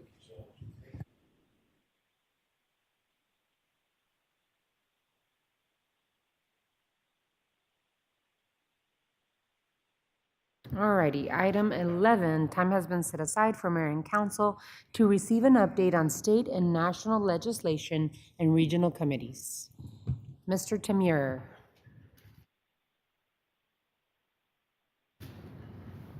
Thank you, Mayor, and good afternoon, Mayor and Council. This is the meeting report for today, and I'm passing out for you the current bill tracking list for the city. You were emailed this yesterday, but it does change on a frequent basis, probably changing while we're in this meeting. So you have a hard copy in your hands. We have a quick update on the IGR manager position. We have 4 finalists for the position. We held initial interviews virtually, and next step is they will be with us here in person on the morning of Monday, March 25th. You and your staff will be receiving an invitation to participate in that process shortly. On the state level, there's only 3 weeks left to hear bills in committee. Floor action continued in both the House and Senate last week and again yesterday. Just a quick reminder of the legislative calendar. Friday, March 22nd is the last day for committee hearings in the opposing chamber, so we've already crossed the hall. And Friday, April 12th is the last day for consideration of bills in conference committees. And currently, Saturday, April 20th could be the end of the session, but it can be extended with legislative approval as it has done often in the past. We continue to track bills and provide input as guided by Mayor and Council's approved legislative agenda. And again, the updated tracking sheet has been handed out to you here. The budget negotiations have actually begun between the legislature and the governor's office. So while bills are still working their way through both houses, the talk of the budget's begun. Important to reiterate that the state is still facing a steep deficit with general fund revenues that are 7.3% below the last fiscal year. And we're aware of the changes that have been made at the state level that are rolling down to us here at the city. We'll keep track of those negotiations closely. On the federal side, many of you may have seen that Senator Kirsten Sinema announced today that she is not planning to run for re-election. So just thought that would be of interest. President Biden will deliver the State of the Union address before a joint session of Congress on Thursday, March 7th. The federal FY25 budget proposal will be released on March 11th. And Congress last week passed an extension of the continuing resolutions to provide government funding through March 8th for 6 of the spending bills, which is about 40% of the government, and March 22nd for the remaining 6. What's really interesting about the 6 bills for March 8th is our expectation is that they'll meet that deadline and we should hear the status of our member-directed projects. As you know, each year we endeavor to get member-directed funding coming to the city of Tucson. And if approved, we currently have a little over $8 million worth of projects in the city that would come our way. And so we really want to extend our appreciation to Senator Sinema, Senator Kelly, Representatives Grijalva, Siscomani, and Gallego for fighting for Tucson's needs. And we hope to have really exciting news before the end of the week on those projects. Happy to answer questions or turn it back to you, Thank you, Tim. Mayor. Really appreciate it. I just wanted to, before we dive into questions, if you have any, I just wanted to report myself of an economic development mission that I went to Mexico City with Governor Hobbs. But before I report on that, I really do want to thank Governor Hobbs for vetoing SB 1231. The city of Tucson had registered opposition to this piece of anti-immigrant legislation, so very appreciative of her vetoing it. On our economic development mission with Governor Hobbs, I was invited to attend with Mayor Kay Gallego and Mayor John Giles, along with Greater Tucson Leadership, Southern Arizona Leadership Council representatives, Arizona Commerce Authority, as well as Arizona Office of Tourism, Visit Phoenix, and Visit Tucson, as well as Sun Corridor. I was able to meet directly with Ambassador Ken Salazar and his entire staff, members of the governments of Sonora and Baja California, industrial leaders, and more. The intention of this mission was to continue working with the governor and the mayors of Arizona, especially the 3 largest cities of Arizona, to build relationships to strengthen the global competitiveness of our shared region and to seek opportunities to collaborate with those industries and government leaders. I was able to spend time with Governor Hobbs and her staff, continuing to help them understand the policy priorities that we have in the city of Tucson and Southern Arizona. So it was a very productive, effective 3 days that we were there. It was jam-packed with lots of meetings, but very productive meetings. You can tune into my newsletter. I will be describing a little bit more in detail, but we really appreciate the opportunity coming from the governor and the statewide approach that the governor took on this economic development mission. I'm happy that I was there. Other than that, I don't have any additional input. I'd like to open it up for my colleagues on the council for any questions on the legislative agenda or comments. Any? All righty, you did a fabulous job, Tim. No questions for you. All righty, thank you so much on that. We move on to item 12. Does anyone have any items to remove from the consent agenda? All righty, hearing none, we move on to item 13. Does anyone have any items for future agendas?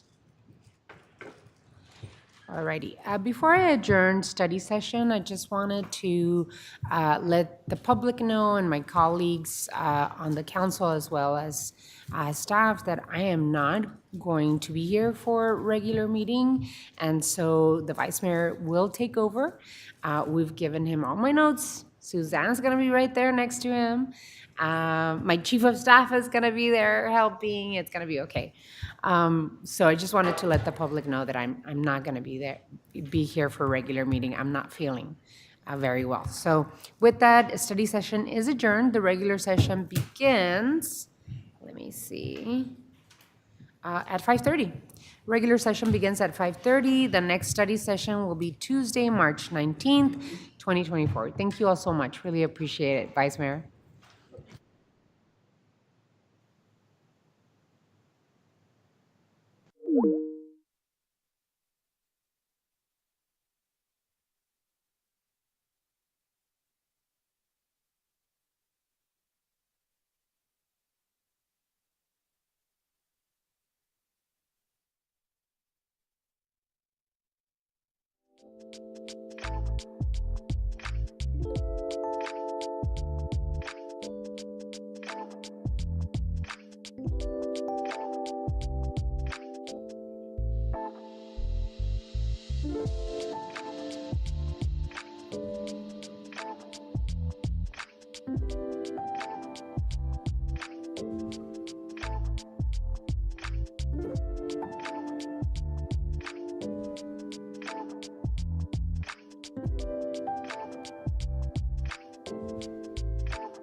Roll call. Mick Santa Cruz. Here. Mr. Cunningham. Here. Mr. Dahl. Here. Mrs. Lee. Here. Mr. Fimbres. Here. Here. Mr. Kozaczek. For the record, Councilmember Fimbres will be participating electronically via Microsoft Teams. Item 2. And before we announce item 2, Mr. Vice Mayor, Mayor Romero is not present this evening. The mayor was feeling poorly. She was here for study session, but then she went home, so you're getting a substitute. Please be kind. Thank you. Item 2. Invocation, Pledge of Allegiance, and appointments to boards, committees, and commissions. The invocation will be given by Pastor Phil Cruz of Rincon Mountain Presbyterian Church. After the invocation, I ask that you remain standing for the Pledge of Allegiance. Let's pray. Almighty God, we come to you this evening seeking your peace. Would you grant your peace to this setting as we come to discuss and talk about difficult things? Almighty God, you are the one who rules over the universe, over all of creation, and yet you have seen fit to appoint leaders over us, civic leaders who help us walk through life, help us guard and keep and protect and serve. Lord, would you protect and serve each of them? Would you be with the mayor as she's feeling ill? Would you bring healing to her body? We ask that you would allow us to be able to talk tonight, discuss those things that are heavy on our hearts. We grieve the effects of war and conflict. We grieve the loss of life. We grieve the fact that we are so consumed with ourselves and our own agendas. We ask that you would place on our hearts an agenda for your kingdom and for the kingdom of peace that you bring. Lord, would you give the city council tonight wisdom and direction and guidance, give them strength, give them endurance, not just for tonight, but for all of the tasks that they perform on the behalf of this city. We thank you for placing them in the positions that you've given them. We ask that you would bring them to our hearts and minds often, that we would lift them up before you, that we would consider the work and the load that they have upon their shoulders. Lord God, above all, again, we return to the subject of peace. We desire peace. And so bring peace in those places of conflict. We think tonight of Ukraine and Russia, the many lives that are being lost there. We think of Palestine and Israel, the lives that are at stake there. We also think of every place around the globe where our troops are, where our brothers and sisters and sons and daughters are serving faithfully in the military. We ask that you would protect them, bring them home at the appointed time. Lord God, thank you for attending to us, for inclining your ear to us. Be gracious, be compassionate, show your mercy, and may we do the same. We pray in the name of Jesus. Amen. Amen. Thank you, Pastor.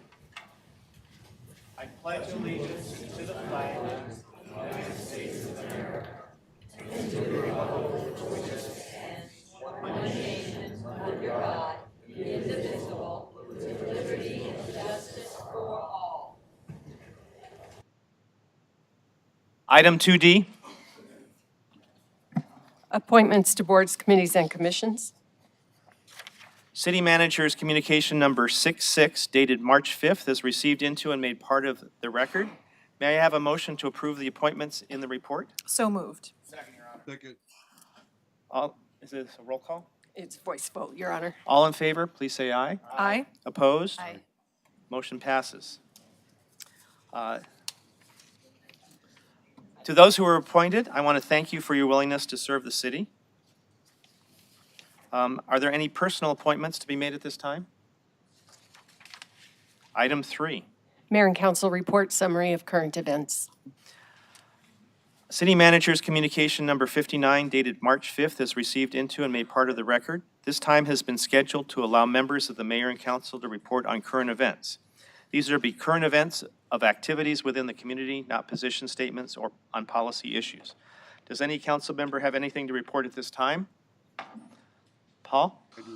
Very quickly, just want to congratulate the Saguaro High School basketball team.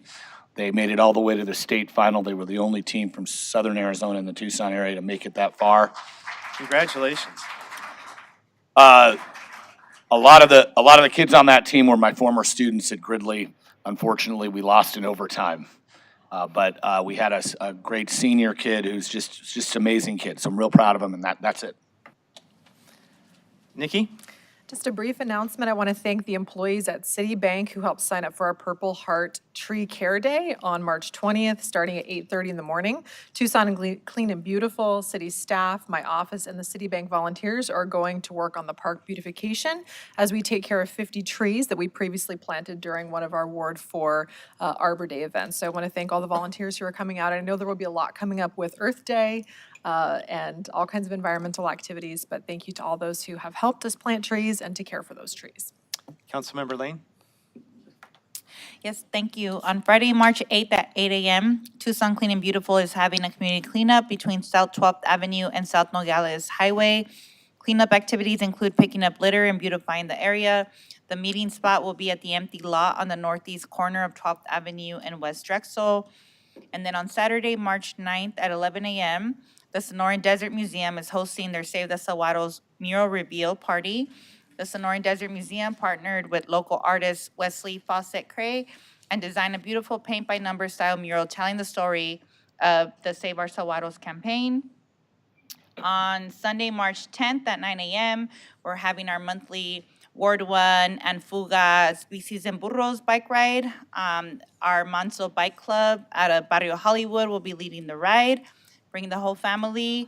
And then on Friday, March 15th at 8 a.m. and Saturday, March 16th at 10 a.m., the Arizona Tree Council, in conjunction with the City of Tucson and Tucson Clean and Beautiful, will be hosting its annual tree festival and climbing championship. Goers can watch the competition on both days, while on Saturday pursuing exhibit tables, food trucks, and family fun activities. The location will be at the Reed Park Zoo. Thank you. Thank you. Councilmember Fimbres, do you have any announcements? I do. Thank you, Kevin. Vice Chair. During the month of March, we celebrate Cesar Chavez Day. Cesar Chavez. Mr. Vice Mayor, Councilmember Fimbres, if you could turn the volume up on your mic. We can barely hear you, sir. Thank you. Cesar was an outstanding environmental and civil rights leader. He worked hard, tirelessly to improve the wages and working conditions of farm workers. I want to encourage all of us to take some time and reflect on his many contributions. I firmly believe that what we have, people together, we believe in something very strongly. It's religious or politics or unions, things happen. Mi family said, si se puede. Yes, we can. Saturday, March 2nd, the Peace Garden celebrated 21 years. The memorial at Manny Herrera Jr. Park. 3 benches were dedicated, one in memory of Georgia Eddy, one in memory of Manny and Josie Herrera, who were the founders of the All-American Awards luncheon and dinner, and in the memory of James Quintero. I thank Laura Hamway and the Parks and Rec team for assisting us in obtaining benches that were also story time for the children. Now Korea served delicious hot dogs. Please go and hold this event for the children on their first Saturday of each month, 10 a.m. to 2 p.m. All invited to go. I invite all members of the community to the egg hunt this Saturday, March 9th at the Quincy Douglas Center. From 8 to 10, there will be an egg hunting, crafts games, facing, painting, ready, set, rec, and other fun activities. Jeremy done an outstanding job there. On Saturday, March 16th, David Valdez will be screening the documentary Ugly Little Monkeys, a true American story, which highlights the first rise of the mariachi, Los Amigos Fails of the Tucson. The screening will take place at 2 p.m. and 7 p.m. at the Fox Theater downtown, for the Q&A with the Chinguitos Fails following each screening. Additionally, Parking Studios will screen the documentary at the Cotero and Irvington's located on March 22nd, 23rd, and 24th. Those are where you can go to the www.uglylittlemonkeys.com. Thank you all. Thank you, council member. I just have one short announcement. I want to express my sincere condolences to City Clerk Suzanne Menich for having lost her aunt and dear godmother yesterday. Sorry for your loss. Item 4. City Manager's Report, Summary of Current Events. City Manager's communication number 60 dated March 5th is received into and made part of the record. This time has been scheduled to allow the City Manager to report on current events. Mr. Manager? Thank you, Mr. Vice Mayor. No report this evening. Thank you. Thank you. Item 5. Liquor License Applications Report from City Manager. City Manager's communication number 65 dated March 5th is received into and made part of the record. Ms. Clerk, please read the liquor licenses agenda. Your Honor, on this evening's agenda, we have 3 requests for new licenses and 5 special event applications. All are in compliance with city requirements, so an appropriate motion would be to forward items 5B1 through 3 and 5C1 through 5 to the State Liquor Board with a recommendation of approval. So moved. Second. There's a motion on the second. Is this a roll call? Voice vote. All in favor, please say aye. Aye. Opposed? Motion passes. Item 6. Call to the audience. Your Honor, we'll start with a statement from Mr. Rankin. Thank you, Mr. Vice Mayor, members of the council. We have a full crowd for call to the audience tonight, so it's probably a good time to go over the rules and the procedures for public participation in the call to the audience. Speakers, of course, are selected based upon their submission of a speaker's card. When you're called on to speak, please give your name, say whether you reside in the city of Tucson, say who you represent if you happen to be speaking on behalf of an organization or a group. And if you're here to speak on behalf of someone with compensation, please identify yourself as a retained speaker. If you're called upon but do not wish to speak, please let the Vice Mayor know, and he'll move on to the next person on the list. The rules do not allow speakers to give their time to someone else or to assign their time or designate someone to speak on their behalf. The time allotted to each speaker and call to the audience is 3 minutes. If you go over that time, the Vice Mayor will let you know and ask you to conclude your remarks.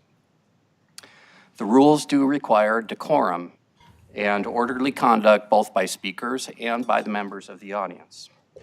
Remarks that are profane or threatening against any person are out of order. In addition, no person who is attending the meeting may engage in any conduct that disrupts or otherwise impedes the orderly conduct of the meeting. So that includes statements or conducts that would interrupt the speakers or prevent them from speaking to the mayor and council. The Vice Mayor, as the chair of the meeting tonight, does have the authority to ensure compliance with these rules of orderly conduct for the call to the audience. And if disorderly or disruptive conduct continues after a warning from the chair, the Vice Mayor acting as the chair this evening, the Vice Mayor may direct the removal of persons who are out of order. Thank you, Mr. Rankin. At this time, the public is allowed to address the mayor and council on any issue except for items scheduled for a public hearing at this meeting. Please make sure you have read the information on the back of the speaker card before making your presentation. Speakers, as Mr. Rankin noted, are limited to 3-minute presentations, and call to the audience is usually scheduled for 30 minutes. However, I believe the Vice Mayor has decided that we will go for 45 minutes. Pursuant to the Arizona Open Meeting Law, individual council members may ask the city manager to review the matter, ask that the matter be placed on a future agenda, or respond to criticism made by speakers. However, the mayor and council may not discuss or take legal action on matters raised during call to the audience. After call to the audience, you are welcome to remain for the rest of the meeting and enjoy the rest of the meeting, or you may leave at your convenience. Please remember the rest of the meeting is still going on, so we ask that you leave in an orderly, somewhat quiet fashion. Thank you. Thank you. On behalf of Mayor Romero, she left a short statement that I'd like to read on her behalf. Before we begin this call to the audience, I want to take this time to reiterate the values that bring us together. Tucson is a compassionate, diverse, multi-faith, and multicultural community. We believe in the dignity of all people. There has been a troubling rise of hate towards various groups in our community, including anti-Semitic, anti-Muslim, Islamophobic, and transphobic acts of hate. We stand firmly against hate in all its forms. Hate speech and other acts of hate will not be tolerated in Tucson. We look forward to your comments, and I'll call the first speaker and the second speaker, so the second speaker can get ready. The first speaker will be Liz Quiroga, and then Desiree Nikien, and sorry if I mispronounce. Liz, are you here? No. Desiree? Is Desiree here?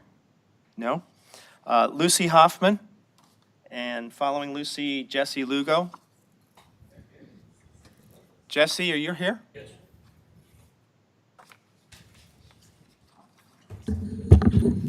Good evening, Vice Mayor, council members, city staff. My name is Jesse Lugo. I'm a Ward 5 homeowner for 50 years.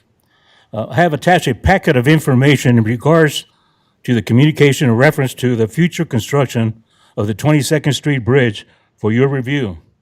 In the packet is information from the City of Tucson TDOT Director with this updated information in regards to the east traffic on Aviation Road that leads into the traffic heading east on 22nd that must be included into the final approval plan that impacts historic neighborhoods of Arroyo Chico, Barrio Centro, Broadmoor Broadway, Julia Keene, Midville, Pueblo Gardens, Santa Rita Park, and South Park, all in Ward 5. On Monday, January the 29th, I hand-delivered to each Tucson offices with supporting documents for assistance for the additional construction funding being noted of the $25 million to the Aviation Road, 22nd Street, to Representative Raul Grijalva, Representative Juan Ciscomani, and Senator Mark Kelly. The only person that did call was Representative Juan Ciscomani. I also mailed the documents to Mayor Ed Hona, President of the Regional Transportation Authority, RTA, with no response yet. I also reached out to the Southern Arizona Leadership Council and the Tucson Metro Chamber so that I could meet with each organization, as no calls to schedule a future meeting have occurred. The current updated information from TDOT has not been discussed with the stakeholders that have been meeting in public with the City of Tucson manager and TDOT representatives that calls for the 22nd Street Bridge with 3 lanes heading east and west, 8 foot of a pedestrian and bicycle path, exit on 22nd Street into the aviation traffic heading west to downtown, but the closure of the Aviation Road into 22nd Street, that is not what the people support.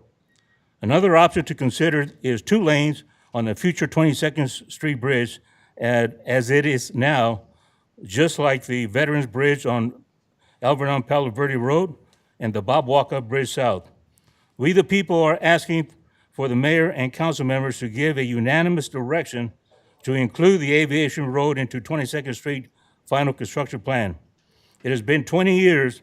It is time now to act the most important transportation project in Tucson, Arizona that will benefit the public at large. I have copies for the mayor and council members, city clerk, and also the city manager and the city attorney for your review. Thank you for your time. Mr. Lugo. The next speaker is Rabbi Avi Alpert, and after that would be Guy. Honorable Mayor, Vice Mayor, distinguished council members, my name is Avi Alpert. I'm the rabbi and spiritual and leader of more than 230 Jewish families in Tucson who are deeply connected to Israel and support her efforts to defeat the Hamas proxy of Iran. I'm not allotted enough time this evening to explain the history of the conflict. There is no time to explain where Jewish Israelis came from, how Jews are indeed indigenous to the land of Israel, or that the majority come from the Middle East, where their homes and possessions were taken away by Muslims. There is insufficient time to explain how and why Arabs migrated to the Holy Land, or how all this informs current events of Gaza. It is noteworthy, though, that 75% of Israel's 2 million Arab citizens right now believe Israel is correct to be fighting in Gaza. None of these topics, nor this current war, are appropriate topics for local Tucson government to ponder or to make proclamations. We have to ask ourselves, why focus on condemning the most moral military in the world while we have remained silent? While more than 1 million people recently have been murdered by the dictator of Syria, or the hundreds of thousands who have lost their lives in Ukraine, or the many thousands being murdered right now by Islamic terrorists in Nigeria, or the millions of innocent Muslims who are the victims of genocide by the Chinese government. Why don't these protesters raise these issues?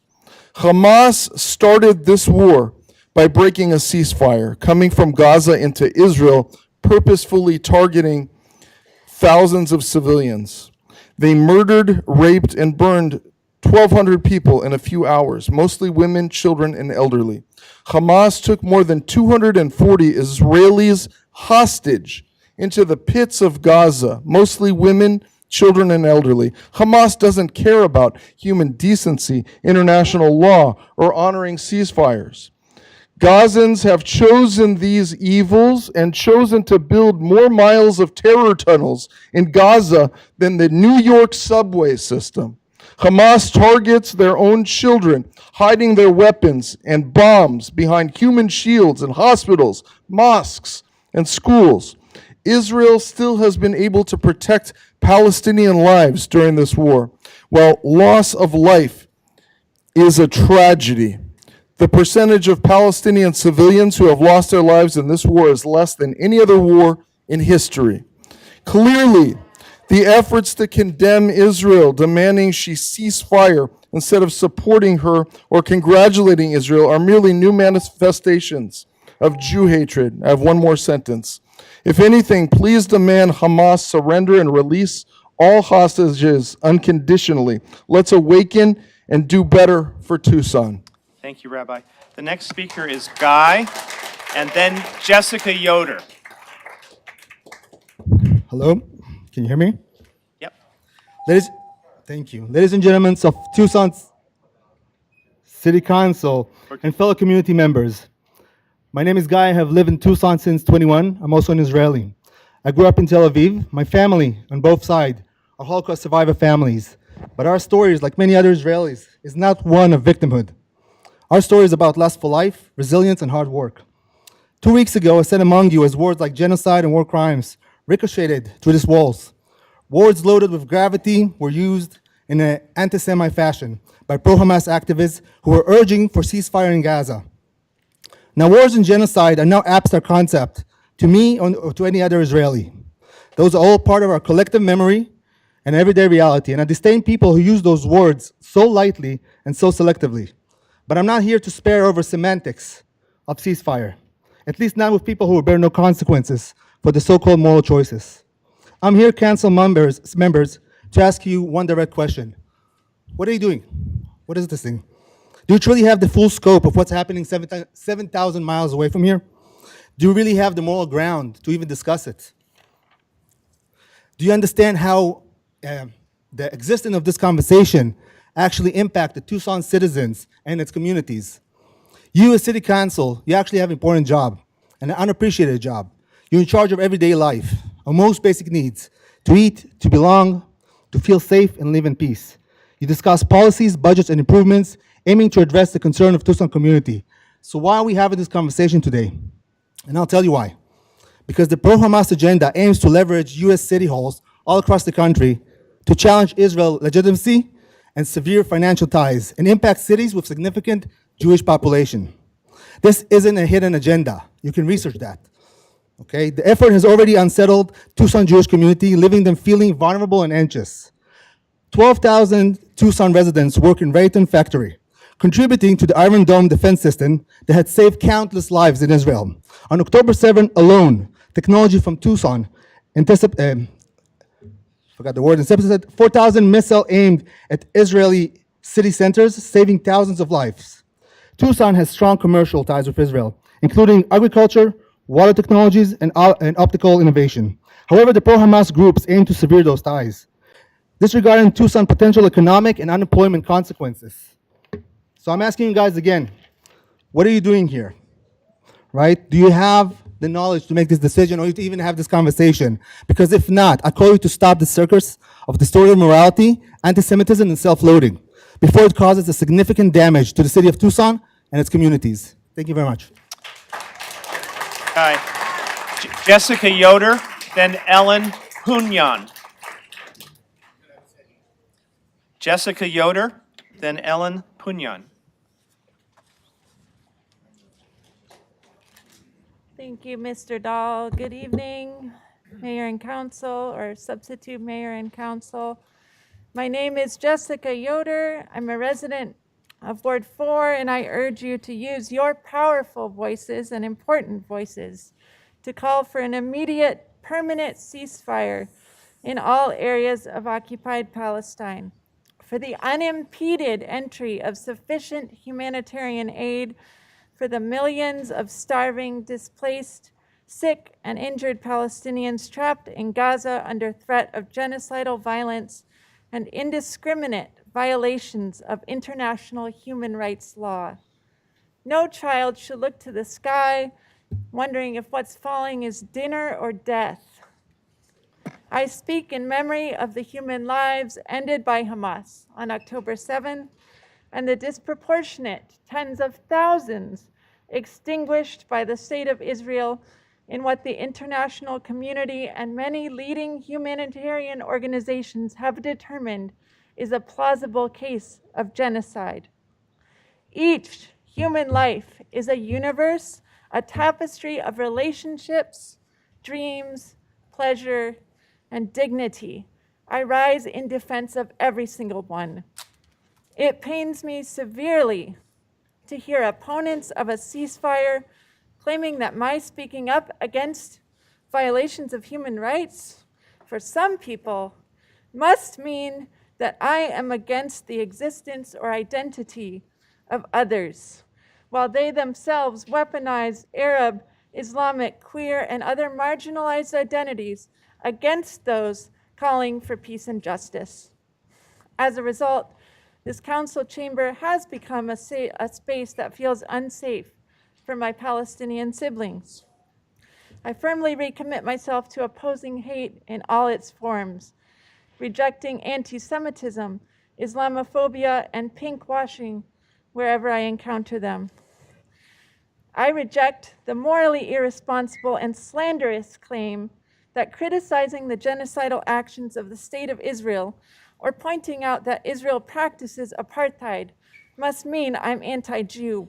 I have no patience for the weaponization of one community's suffering to enable racist genocidal violence against another. We either heal and move forward together or not at all. Order, please. I stand in a coalition of Jews, Christians, Muslims, people of deep moral faith who know that at the core of all great faith traditions is love. If we cannot love each other as a human family starting here in Tucson, we've lost everything and done violence to God and our own souls. I thank all of you for choosing humanity and working towards a statement of love. A ceasefire is pro-humanity, it's pro-Jew, pro-Muslim, pro-human life. Let's dig deep into courage Thank you for and finishing. do the right thing. Thank you. Ellen Punyan, then Rachel Lerman.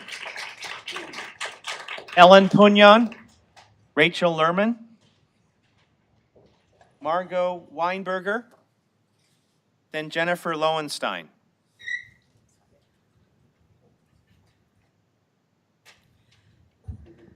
Good evening. My name is Margot Weinberger. I'm a Tucson resident and speaking again in support of Tucson City Council passing a ceasefire resolution. As City Council and most of the people in this room are well aware, Tucson is about to witness a heavy shift in our community when federal funding for the needs of people migrating along our borderlands runs out at the end of this month. In the absence of federal funds, approximately 750 people per day will be directed into Pima County, operating on greatly reduced capacity to provide shelter and sustenance. I am under no circumstances drawing a comparison of severity between different humanitarian crises, but objectively, come April, the needs of migrants in our Tucson community will run parallel to the needs of people across all conflicts, Palestine being no exception.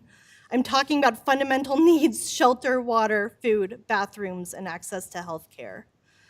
The City Council has already dedicated substantial conversation on this matter as it approaches. Some of those conversations held in this building, some beyond, but almost all spanning across various levels of government, conversations with our county administrator, with both Governor Hobbs and Senator Sinema, and those involving the Tucson sector of the U.S. Customs and Border Patrol. That coordinated multi-level communication where respect and good reason is given to the very simple fact that humanitarian matters do not exist within a vacuum is what I am asking for when I ask this City Council pass a ceasefire resolution. I am asking you to coordinate and escalate communication to encourage an end to violence and urge for humanitarian need to governments that have the ability to do so. My ask that City Council support a ceasefire resolution is made even more necessary as there's been an effective blackout on constituent outreach to state and federal representatives. Staffer phone lines are going unanswered, letters and petitions ignored, and requests for meetings declined. Personally, I've had what was previously a responsive line of communication into Rep. Siscomani's office go silent. I'd had ongoing conversations with a health policy staffer who is in fact still in that office. That line has gone dark since then, since I mentioned Palestine's healthcare needs. Mayor Romero asked us back in December to go to our congressional offices specifically. She said, "Tell them your mayor sent you." Back in December, myself and many of us had already been doing that for 2 months, and many continue today with no acknowledgement, much less success. Meanwhile, 250 Palestinians die daily. Telling us to go to our representatives is both now and back in December the equivalent of telling us to do nothing, which is why I continue to show up back here. Ceasefire right now. Thank you. Jennifer Lowenstein, then Baba Van Kirk. Hello, I'm a Tucson resident, and I'm representing myself, and I'm speaking for my friends and co-workers in the Gaza Strip who are facing unbearable suffering right now. Vox populi, vox Dei. The voice of the people is the voice of God. This is one expression of direct democracy, the notion that when a majority of people speak one way on an issue, it should be reflected in its government's actions. As American citizens, we believe our voices should count when our government makes its policies. Those who believe in democracy understand the importance of grassroots action. We hope to join with over 70 U.S. cities to have passed ceasefire resolutions, including Minneapolis, Detroit, San Francisco, San Antonio, Atlanta, and Chicago. A Reuters poll conducted in November showed that 68% of the American public support a permanent ceasefire. Let me break that down.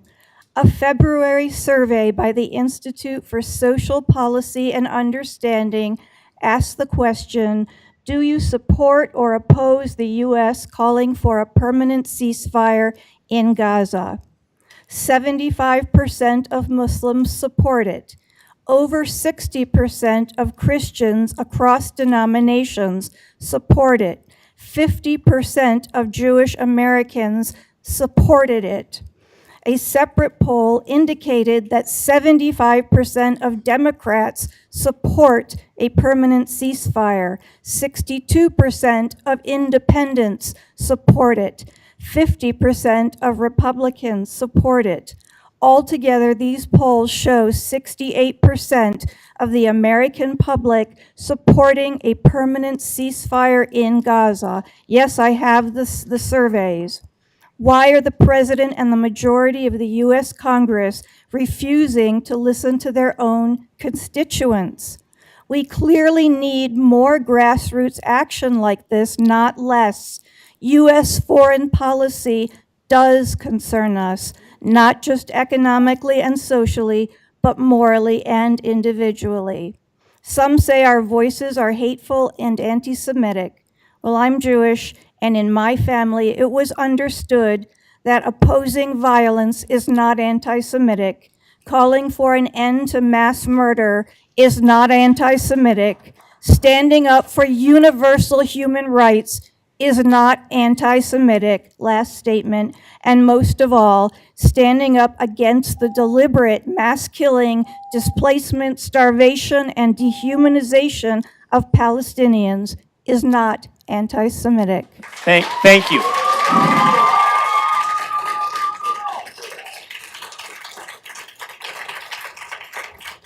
Lengthy applause means fewer speakers tonight. Just pointing that out. Baba Van Kirk, then Corina Vaca Moran. Vice Mayor and City Council members, I'm Baba Van Kirk and live in Tucson.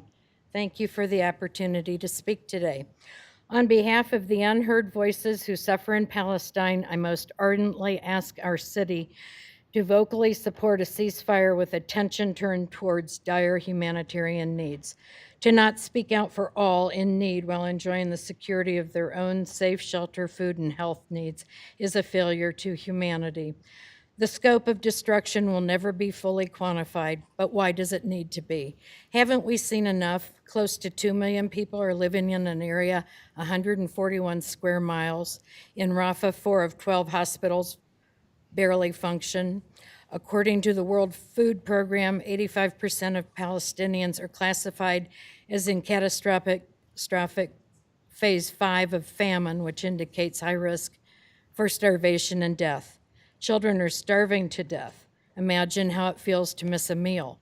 Their pain is unspeakable. From citizen journalists to international aid organizations, we have beyond compelling reason to act now, with reports of doctors amputating limbs with wood saws, absent anesthesia and antibiotics, dead children ashen, their eyes stunned, still open, having witnessed terror in their last moments, and sleepless nights wondering to the soundtrack of endless blasts whether they'll live to see another day. Tucson's call for a ceasefire resolution is not about being the sole actor in solving a long-standing regional conflict.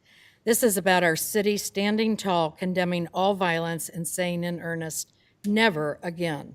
I ask that Tucson's elected officials stand with me in what is an urgent and overdue call to this end of violence and bring aid to those who desperately need it. Thank you. Thank you. Corina Vaca Moran, then Cara Bissell. Hello, my name is Corina Vaca Moran. I live in Tucson, Ward 5. I want to thank you all for being here tonight. I know it's not fun to listen to emotionally charged people talk about brutally mangled children, but if there weren't any, then we wouldn't have any to talk about. So I did have an emotionally charged spiel for you, and I decided to change the tone. I don't think that I can speak to the rage and to the grief that's happening right now, but I'm coming to you as your constituent. I'm coming to you as my representatives because I have not had good luck anywhere else. Everywhere else that I've reached out, I'm lucky to say that most of my representatives I voted for, but none of them are answering my calls, my emails, petitions. I'm not alone. As a millennial or Gen Z folks are figuring out we're losing faith in the system. We're losing faith and trust majorly. So I'm coming to you because you are some representatives that I can actually find in a room. You're not going to drive away. You're not going to leave me in a parking lot afraid to answer, my questions or listen to me. I've got another at least minute and a half where I've got your attention. The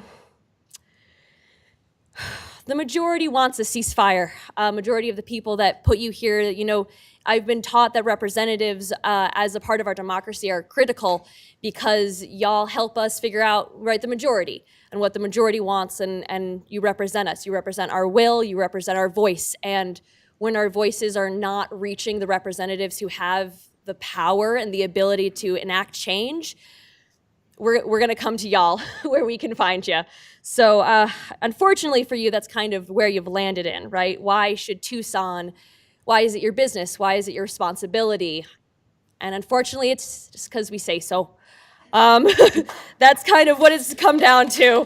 I'm asking you really and honestly, I know you don't have the ceasefire button on the podiums.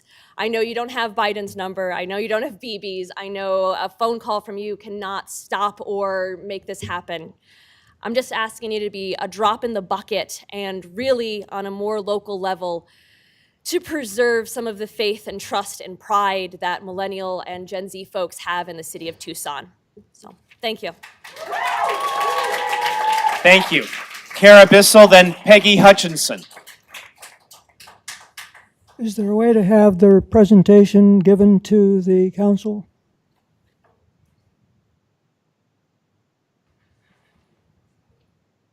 My name is Kara Bissell. I live in Councilwoman Lee's Ward 4. I represent the Veterans for Peace John Miles Chapter 13 Tucson as their president. I am not paid to be here. Thank you, Vice Mayor Dahl and City Council members for this opportunity to speak for you taking action for justice in Israel-Palestine. The world is confronting Israel over its occupation of Palestinian lands, its pogroms, its apartheid, and, quote, plausible, end quote, genocide. The City of Tucson City Council can support Tucson citizens by confronting Israel's military actions publicly to continue to cry, not in our name, not with our tax dollars. More than 50 countries are requesting the United Nations International Court of Justice, ICJ, to recognize, quote, systemic racial discrimination and apartheid is occurring in the West Bank, the Gaza Strip, and occupied East Jerusalem since 1967, end quote. In the separate case filed by South Africa against Israel in the ICJ last month, the ICJ recognized, quote, plausible genocide may be taking place, end quote. The United Nations set the limits and laws in 1948 with World War II allies. That has precipitated Israeli, quote, alleged atrocities, end quote, taking place.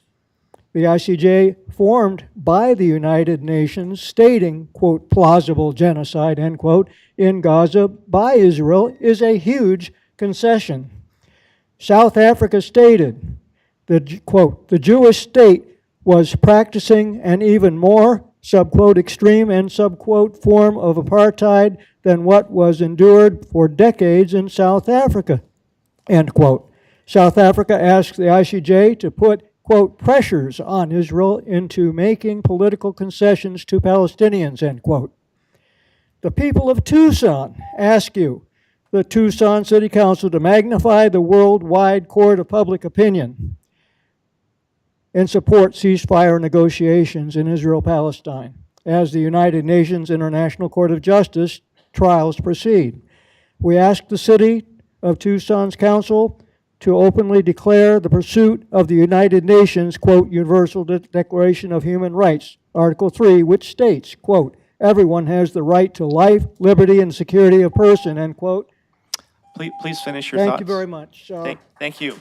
Peggy Hutchinson. Do not be complicit. Help us shed our complicity as a source of Israeli military efforts against Palestinians. South Tucson is voting on ceasefire in Palestine. Please this finish. evening. Your time is up. Thank After you. Peggy Hutchinson, Mike Cosber or Coster. Neither here. Mahiga.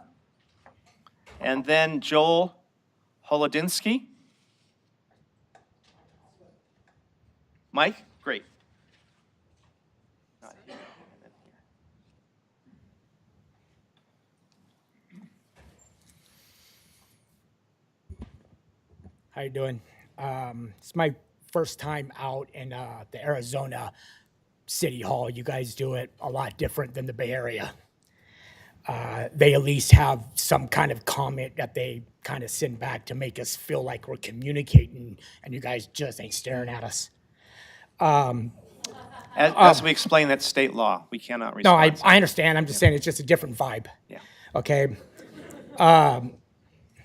I would like to start with most people with knowledge and power, like you guys, seem to forget how easy stuff can be if you choose to. My family's been, for generations, helped a lot of government policies, schools, just all over the board on trying to oversimplify the situation. Like if your house was full right now, you wouldn't throw your crap away. You would sell it at a yard sale, right? You just wouldn't get a bigger house, okay? I gave you guys all documents for this that you guys, I guess, will see tomorrow. I have a lot of oversimplified ideas because I'm very gifted at doing that in almost any situation. Policy is not law. All of you right now have the authority to change a specific part of policy if you choose to. You guys just choose not to, okay? I have school things. Right now, I had custody of my daughter when I moved from California to here. I willingly gave custody back to my wife that's not as efficient as I can be, but because she lives in a state where their education for children is number 5, and I checked into your guys' schooling, it's pretty bad, man. Okay, it's pretty bad. I'm gonna give you a comparison so everybody gets a really good idea. United States is average 13th place, but yet we're the most powerful country in the world.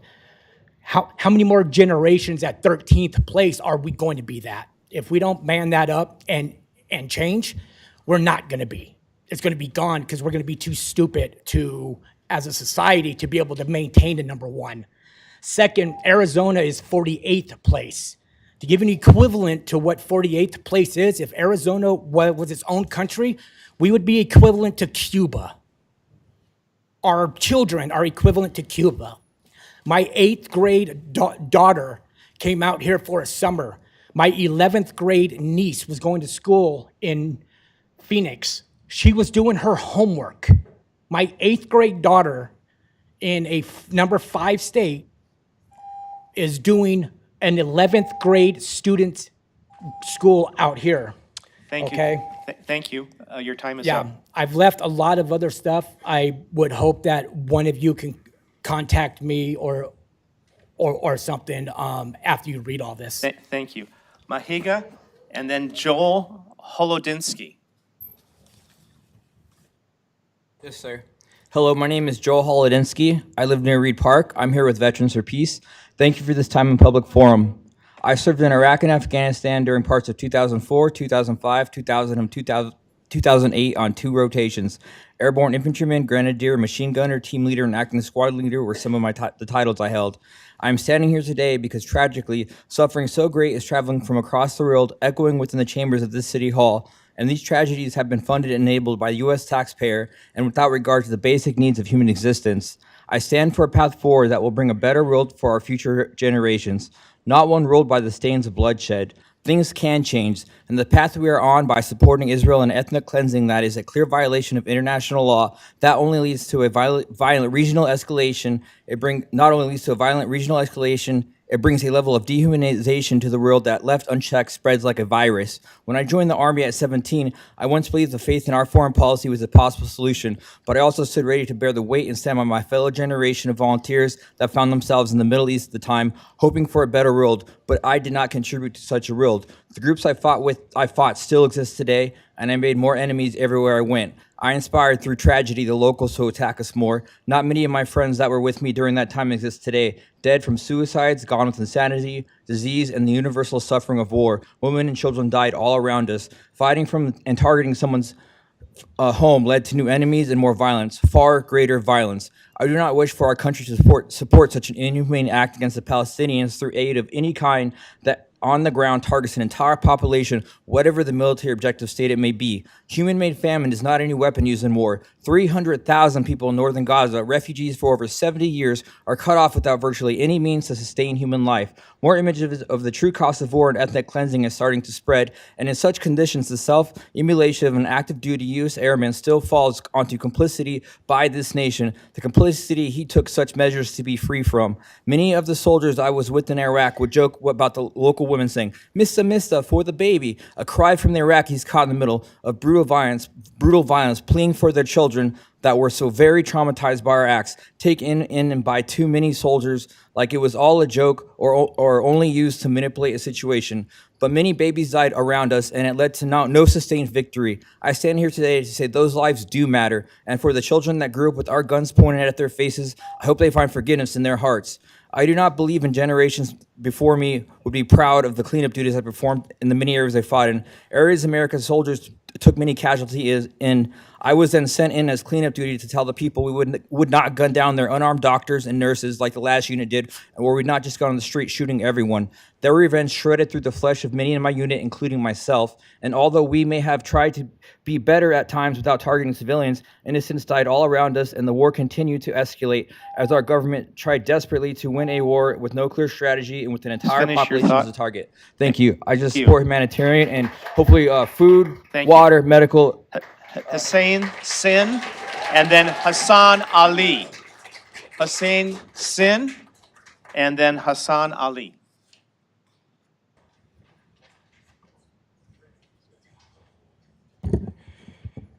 Madam Vice Mayor, respected City Council members, and respected city employees, thank you for the opportunity for speaking tonight.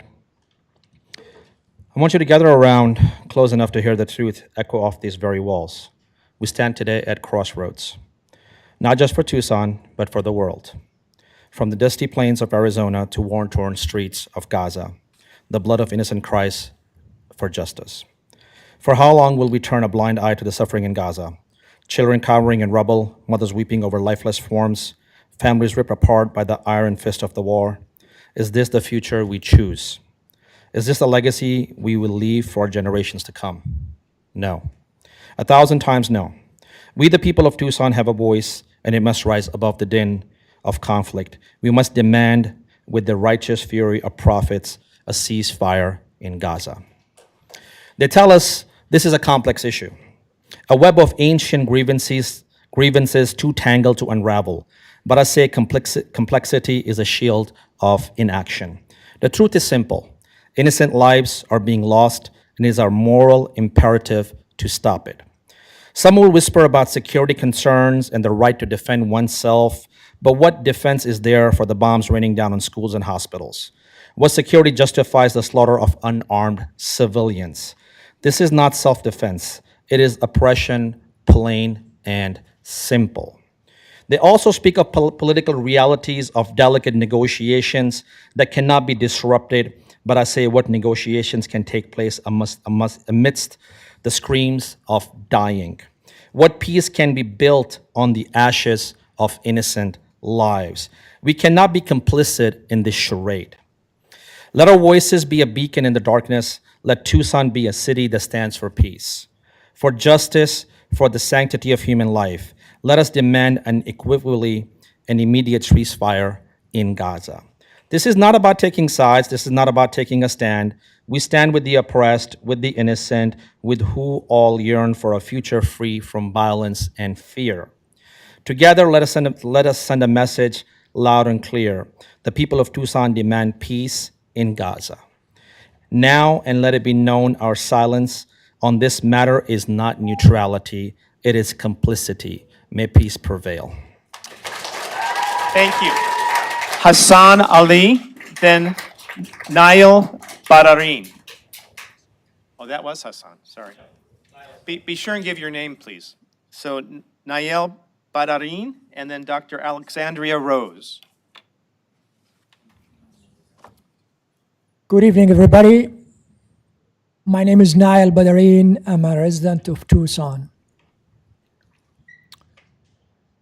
I am shocked beyond belief that we in the United States of America, the land of the free and the home of the brave, are debating a symbolic ceasefire, not an actual one, a symbolic ceasefire. It's been over 150 days. We're going into the 6th month, and women and children are being killed, targeted by Israeli planes bought from the United States of America, paid by our taxpayers. And then we're just debating, when are we going to vote for a ceasefire? Are we supposed to wait until everybody is dead? Don't we have enough death from the children and women and the injured? Over 100,000 so far, and the machine of killing is grinding them. Over 2 million Palestinians have been displaced. When is this government going to call or act on a real ceasefire? If this was happening to a European country or a European city, the United States troops, the Marines, will be landing in that city. But here, we even have religious leaders are calling for a genocide, for you not to vote for a ceasefire. What kind of religious leaders do we have here?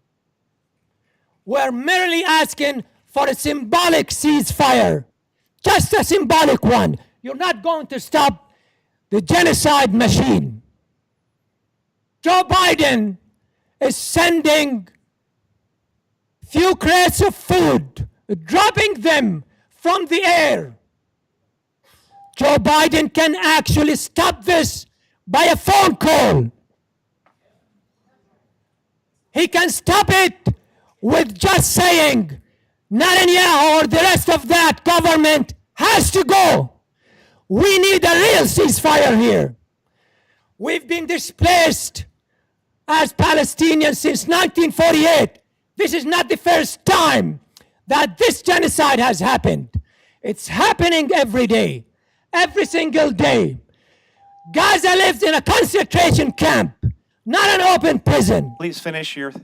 I encourage you to vote for a ceasefire, at least Thank to you. show your Thank you. conscience Dr. Alexandria in this Rose. issue. Thank you. And then our... Dr. Alexandria Rose, and then our last speaker will be Mariana Coles-Curtis. Hello, my name is Dr. Alexandria Rose, and I'm here to speak in the strongest support of an urgent and necessary ceasefire. At this point, the genocidal intent of Israel's war campaign against the Palestinians has been made clear. The ICJ court case at The Hague levied by South Africa gave ample support of genocide, both acts of excessive violence and genocidal and racist rhetoric. Netanyahu has put forth an impossible laundry list of requirements needed to stop the war.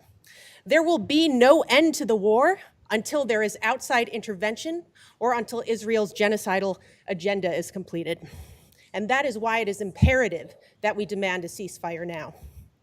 As a mathematics professor who has had the privilege to not be born in a war-torn country where universities are reduced to piles of rubble and have enough access to resources to complete my higher education and PhD degree in theoretical mathematics, I have an appreciation for the power of logic to solve real-world problems. But logic must remain in service to the human heart in order to remain uncorrupted. There is such a thing as bad logic. There is such a thing as propaganda, gaslighting, and abusive narratives that are used to control and demonize a population of people. The Israel-Hamas war is rife with instances of corrupted logic being used to justify grave crimes against humanity.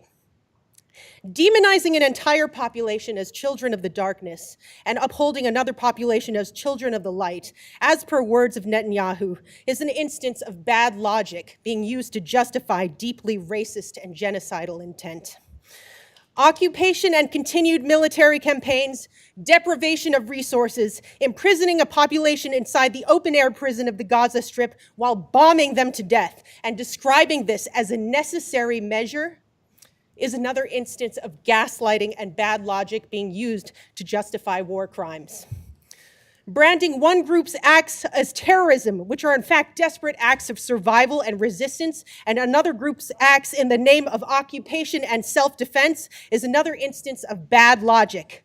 In this country, it is illegal to deny the Holocaust, while it is often derided as anti-Semitic to deny the Nakba. One can only imagine the damage caused to a group of suffering people when their trauma is denied, dismissed as fiction, and in fact their own fault. Yet another example of false narratives and bad logic at play. In order to see this clearly, we have to honestly take a look at ourselves and how colonial narratives have disconnected each of us from our heart's sense of truth, justice, and morality, or else we continue to fall away and lose our humanity. Thank you, Doctor. Mariana Coles-Curtis. Mariana Coles-Curtis. Is Mariana here? Mariana? Then I'll call Jay Harden. Is Jay Harden here? Then I will call... Oh, we have Mariana. Okay. This is our last speaker. Does this one work also? No. Okay, just really short. Okay. All right. So, can you hear me? Oh, I'm not Mariana. My name is Mariana, and as much as I have to say, I want to. Oh, I'm sorry. I want to we say can't take I you out want of order. to take this time to express what you. I'm sorry. There's someone else in order. All may not enough. I know. Sorry. I'm going to ask that you be removed. Mariana, I'm sorry there was a mistake, but I called a different Mariana. Will you take your seat, please? But you're not. I'll call Lee Urias. Lee Urias.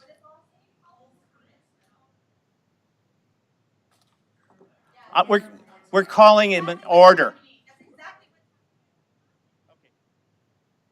Thank you for coming to call to the audience. We've reached the end of our time. Please leave in an orderly fashion. You almost made it. Sorry. We're going to do next time in order of the cards that we get next time. We didn't get to them all. I almost called your name, but thank you. Yeah. Please leave orderly and keep peace in your heart out there, folks. There wasn't enough time. I'm sorry. Next time we're going to start over, so come early and sign up.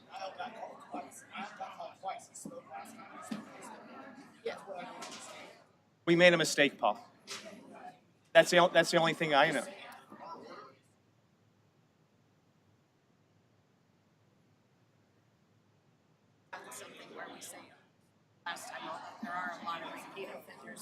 Yeah.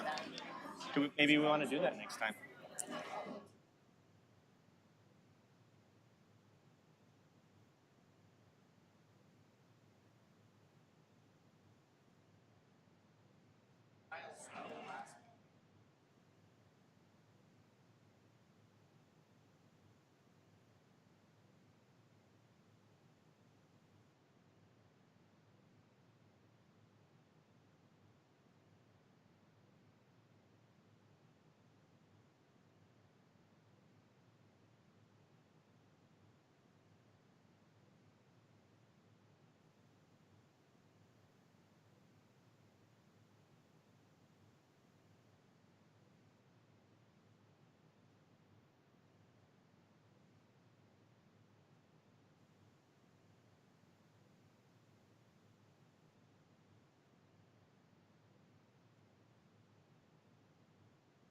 If you're here for the meeting, please take your seat.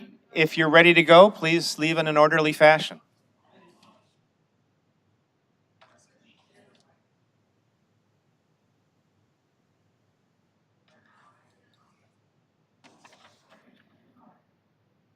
Item 7. Consent agenda items A through D. Reports from the city manager on the consent agenda are received into and made part of the record. Ms. Clerk, you are requested to read the consent agenda. Item A is approval of minutes. Item B is a final plat, TD DIV 09230110, 5721 South Fontana Avenue, lots 1 through 3. Item C is housing and community development, approving the affordable housing development and preservation gap financing loans through the Home Investment Partnerships and American Rescue Plan program. Item D is an intergovernmental agreement with Pima County for the Valencia Road, Kolb to Houghton Road Improvement Project. An appropriate motion would be to approve items A through D. May I have a motion, please? I move the consent agenda, Your Honor. Second. Second. Is this a roll call? Yes. Roll call? Mr. Cunningham? Aye. Mrs. Lee? Aye. Mr. Kozaczek? Ms. Santa Cruz? Aye. Mr. Fimbres? Aye. Vice Mayor Dahl? Aye. The motion passes. The items on the consent agenda are approved by a vote of 6-0. Thank you. Item 8. Boards, committees, and commissions, reappointment of Michael Mathau to the Civil Service Commission. City Manager's Communication Number 67, dated March 5th, is received into and made part of the record. Ms. Clerk, you are requested to read Resolution 23735 by number and title only.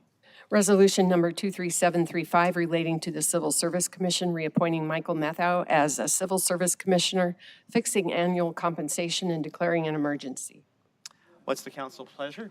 Vice Mayor, I'd move that we would pass and adopt Resolution 23735 and reappoint Michael Mathau to the Civil Service Commission. Second, Your Honor. Any discussion? Roll call? Mr. Kozaczek?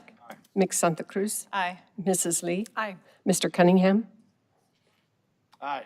Mr. Fimbres? Aye. Vice Mayor Dahl? Aye. Resolution 23735 passes by a vote of 6-0. Item 9. Adjournment. Council will stand adjourned. The next regularly scheduled meeting will be on Tuesday, March 19th, 2024, at or after 5:30 p.m.